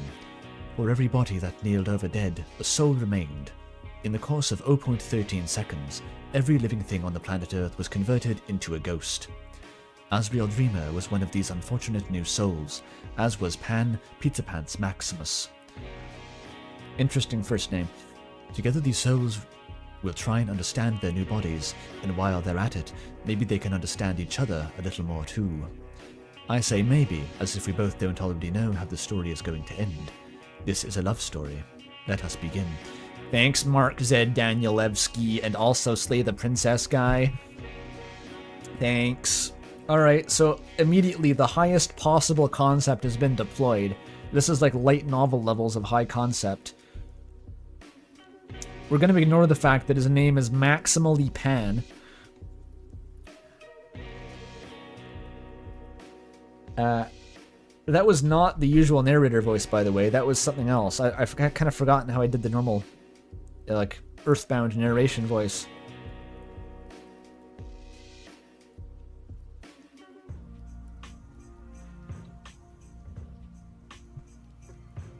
I guess I'll keep going with it. It is the night of October 30th. The red light of Pam's alarm clock, not Pam, Pan. Pan's alarm clock is drowned out by a bright computer screen he was staring at. If he was paying attention, he would have noticed that midnight was 10 seconds away. Halloween was fast approaching, and 2 seconds behind it was my good friend Death. Pan leaned back in his chair, his clock ticked over to the next day, and he died. He didn't notice anything at first, but he heard a loud bang. He looked at the sound of the noise, only to find that his chair had fallen over, but he wasn't sitting in that chair. He looked closer, finding the dim screen he had been staring into for the past hour had been more than enough light. Something looked back at him, no, through him. It was his corpse, frozen at the moment of death. Pan screamed and tried to jump away. He flew into the air, the ceiling of his apartment rapidly approaching, and then he passed straight through it. He flew into the apartment directly above his, where a snowy drake was fast asleep. Through their roof he found himself among a spider massacre. Their legs curled above their heads, the ghosts were screaming in silence. Pan couldn't hear what they were saying, and trust me, you don't want to know. He passed through the ceiling again. The momentum from his jump wasn't stopping. Pan stopped his screaming and attempted to take a breath. Not like he needed one, not anymore. He tried to understand his surroundings, but then he found himself looking up at the night sky. Looking down, he saw that he was flying away from hometown, and across the horizon he could see more people like him. Rising to the sky, looking around in confusion. It was mostly cats like him. As Pan tried to get a closer look at them, he realized he could see the stars behind them. They were transparent. He looked down at his hands, which was also transparent. This is crazy. Yeah, this is the fucking book thief. Not even wrong. Yeah, vaguely Stanley Parable narrator, but not as good as the Stanley Parable narrator.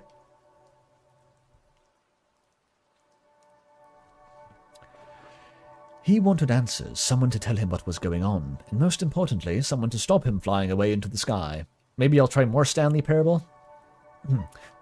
Suddenly, he screeched to a halt. It felt wrong, because he didn't feel the familiar jolt of momentum. He had died less than 30 seconds ago and was severely confused. All around the world, similar scenarios played out. Some slept through their death, others fell through walls they were leaning on. Those who were driving found themselves being phased through by aimless cars. I don't really think I have the vocal energy to do a Stanley Parable impression. The only people who were unaffected were ghost monsters, though any who had found a serviceable body were unknowingly ejected and would have to bond with them again. All things considered, it was not the best day. 7 hours later. Wow. What's gonna happen? What's gonna happen, though? Asriel Dreamer got up, went to make his bed, and found Asriel's shaped pile of dust sleeping in his sheets.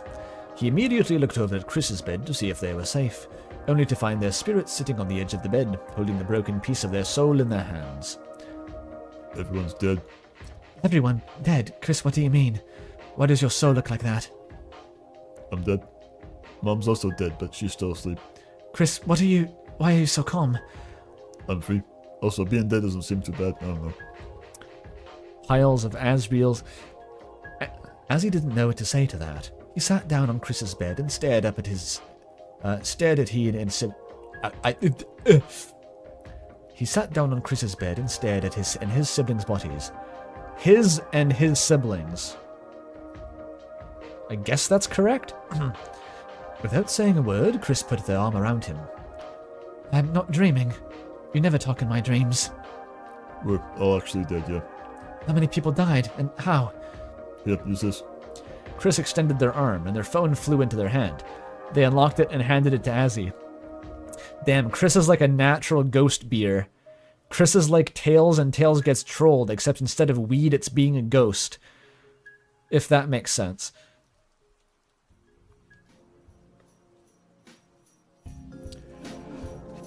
Check the news. Doesn't matter which site. As he used the phone with great difficulty, his hands passed through the screen half the time. They managed to Google news and headlines appeared. Everyone is dead. All living creatures are turned into ghosts. Top 10 things to try with your new ghost body. As he leaned back onto Chris's bed. So everyone in the world was now dead and on Halloween of all days. Oh yeah. Should we wake up Mom, or let her discover this by herself? We should wake her up. She's going to need our support. The two of them stood up and headed for the door. As he waited for Chris to open the door, but they just walked straight through it, he hesitantly followed their example. 15 hours post-mortem. Toriel's eyes were still a bit red from crying as she held Chris in her arms. The stained glass of the church filtered through the dozens of ghosts that filled the seats in the air. Normally not even half the town could attend church at the same time, but with the majority of people floating now, there was enough room. Father Alvin stood at the back of the room. Officer Napstablook had asked to have a town meeting in the church, and they were now staring at what was meant to be a ghost, along with tips... They were sharing what it meant to be a ghost, along with tips on flying and walking through walls. They wrapped up their lessons and offered to hold a ghost training at the police station later the week, before exiting through the wall. Mayor Holliday then took to the podium and started giving a speech about supporting others. As he was having trouble paying attention, when he saw a hand get waved in front of his face. Pan, his friend since childhood, was trying to get his attention and motioned for them to go outside. It's so fucking funny that Napstablook is actually just the exact same thing as what happens if you die. Like, it's not just a separate ghost-like monster. Napstablook just is a dead person, identical to a dead person in every way, to the extent that killing them doesn't even do anything. That's so funny.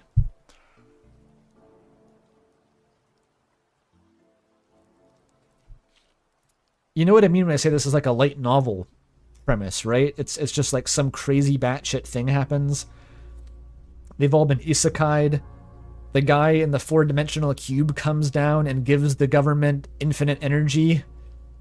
You know, like one of those type of things. Like, all the gamers get sucked into World of Warcraft and have to rebuild society.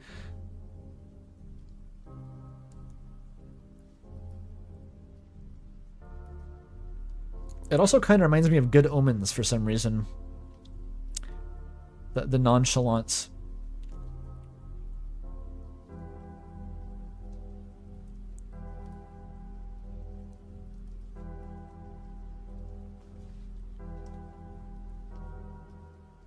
Huh. But what about the economy?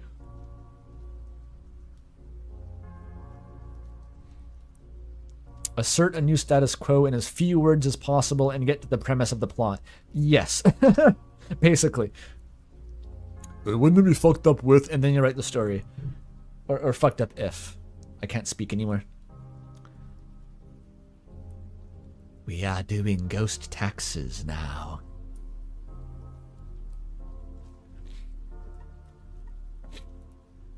Like, what does it really change?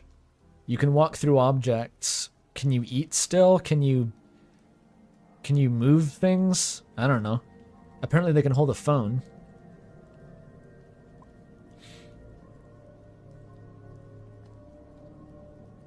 This is the TLDR. This fic is just that literally everyone dies because of like a cosmic ray and they turn into ghosts. And that's all that's happened.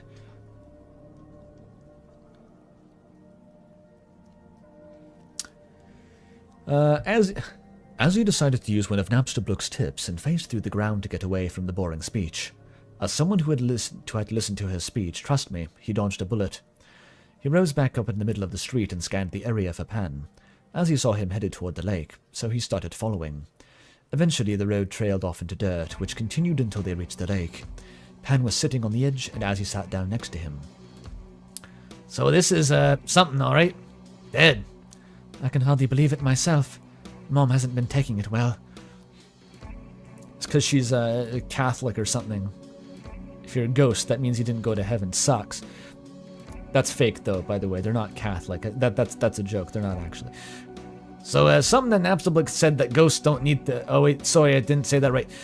So something that Napsterbook said is that ghosts don't need to eat to live. Only if they enjoy the taste. So, ACDS isn't going to survive this. Oh, that's not good. I assume that the computers are still going to be a thing, though, so my job should be safe. Asriel's a computer guy, professionally. He felt embarrassed. He felt embarrassed. His friend was going to lose his job, and all he could talk about was how his job was secure. I don't think Pan noticed, though. He was too busy staring off into the water. I do note that he noticed Azzy's hand. He noticed Azzy's hand as he set it on Pan's shoulder, trying to be suave. Hey, I'm sure it'll be fine. You don't need to eat, and I'm sure there'll be tons of jobs created by this incident. They are worrying about the economy. You don't need an economy, dude. You're a ghost. Ghost economy.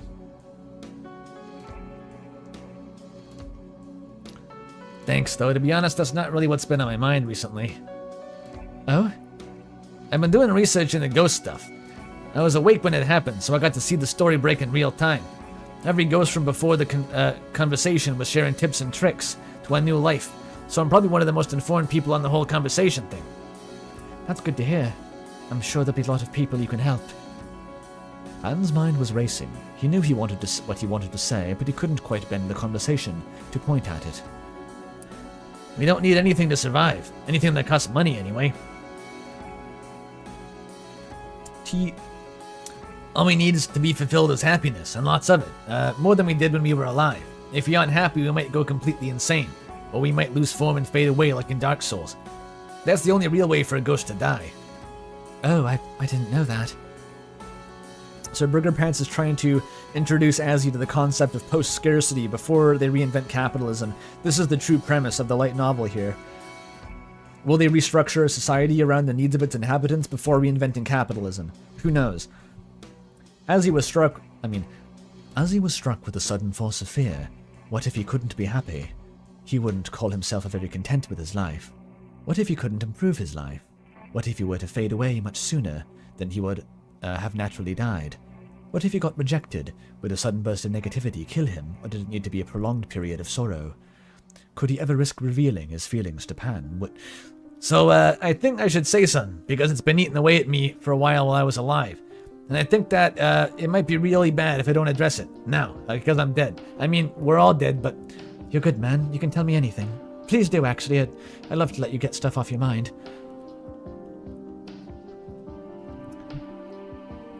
Pan couldn't know what Azzy was thinking in that moment, but I know.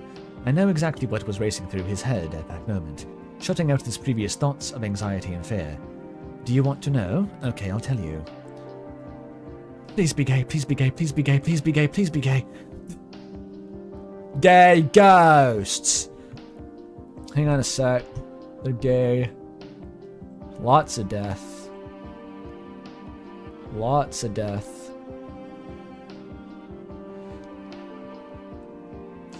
Death, ghosts, and gay. What else do you need? It is Halloween, by the way.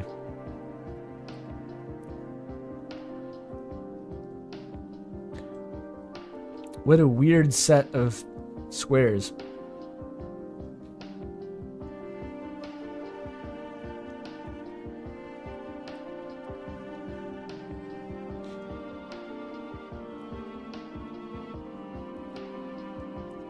Where are we?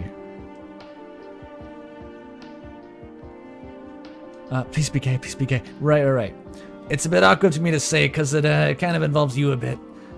Be into me, please be into me, be into me, be into me, be into me. So remember when I took you out to the bar when you turned 21 and you kissed me? Wait, they've already... Okay. They've always have an interesting twist to add, don't they?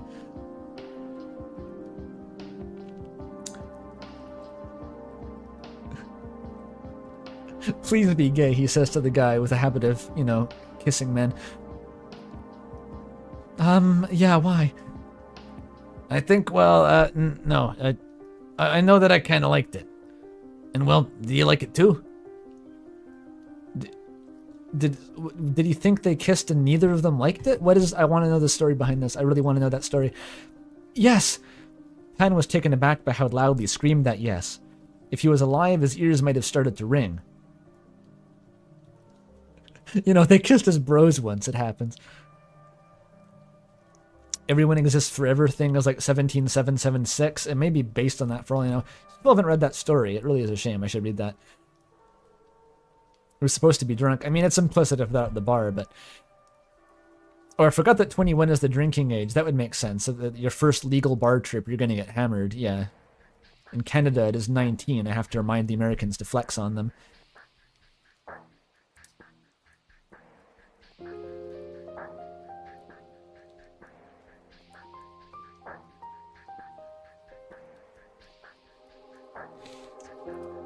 Okay, yeah, they're gay and stuff. If he was alive, his ears might have started to ring. Well, do you want to maybe, do you want to become ghost? Date, be together, hug, kiss more? Whoa, yeah, that. Was he gonna say, like, ghost boyfriends? What was he going for here? Asriel then started glowing. Both of them took half a float back. Oh, that can happen if you get real happy. Oh my gosh, I can't believe this. I've had a massive crush on you for years. What, me? But I'm me. Yeah, it's why I kissed you that one time. Wait, I never thought about it like that. Yeah, you're funny and you're kind and an amazing friend. Oh, and you're also hot as hell, by the way. You really like me, don't you? Ghost sex. As he didn't say another word, he leaned forward and tried to kiss Pan, but he passed straight through him. Wait, hold on, let me... Only Pizza Pants knows how to do ghost sex. She read it on a forum and no one else knows how to do it yet. Free E-Pants. Pan pushed Azzy back a little, then leaned forward and kissed him. The two boys wrapped their arms around each other. No matter the confusion that would come in the following years from becoming ghosts, they would have each other. The thing that's most important for a ghost is an anchor. Something important to them that they can focus on to keep themselves existing. Be it music, or rage, or even just dreams of a perfect body. As long as a ghost has something that can fill the void in their soul that all ghosts have, they can live. And these two, they fill each other's. A perfect fit, as if molded by the godless stars for each other. If I could cry... I forgot the narrator voice. It would bring tears to my eyes. What a weird... They became ghosts for no reason, and Pizza Pants is like, hey, you want to date? And that's the story. Perfect. Amazing. Beautiful. Written in 6 hours. Amazing. They just die and start dating. That's all that happens.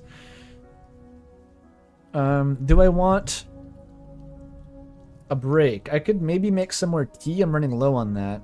Maybe a break could work. You wanted to write about gay ghost society. Sometimes that's all it takes. I often have a theory of how these crossover fanfics get made, right? You see the weirdest crossover fanfic of all time, where it's like Franklin the Turtle in World War II or something, and you're like, how did this get made, right? And I think the answer is always that person, their two biggest interests happen to be Franklin the Turtle and World War II, and they said, fuck it, I want to write about only these two things, and I don't want to choose one. They're just going to be the same thing now, and that's just what happened. I'm pretty sure that's it.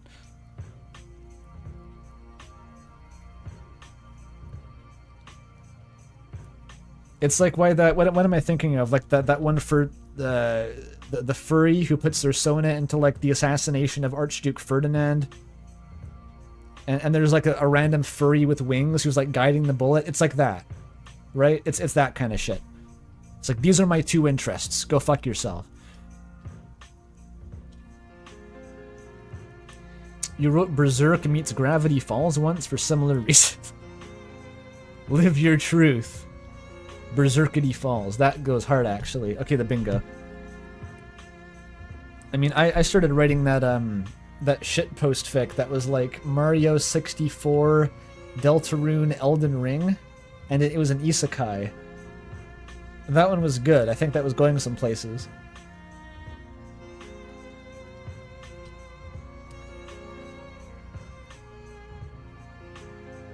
Okay. They kiss? There's kissing. I guess there's ghost biology. We kind of got some of that. There's no fluids. They're all dead now. Colored text, of course.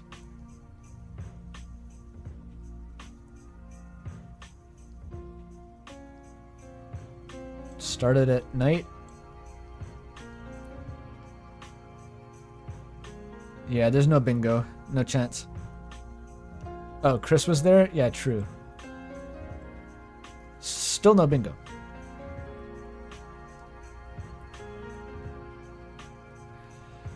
Yeah, maybe I'm gonna restock on tea. And then come back. Okay, a couple minutes break, couple more minutes.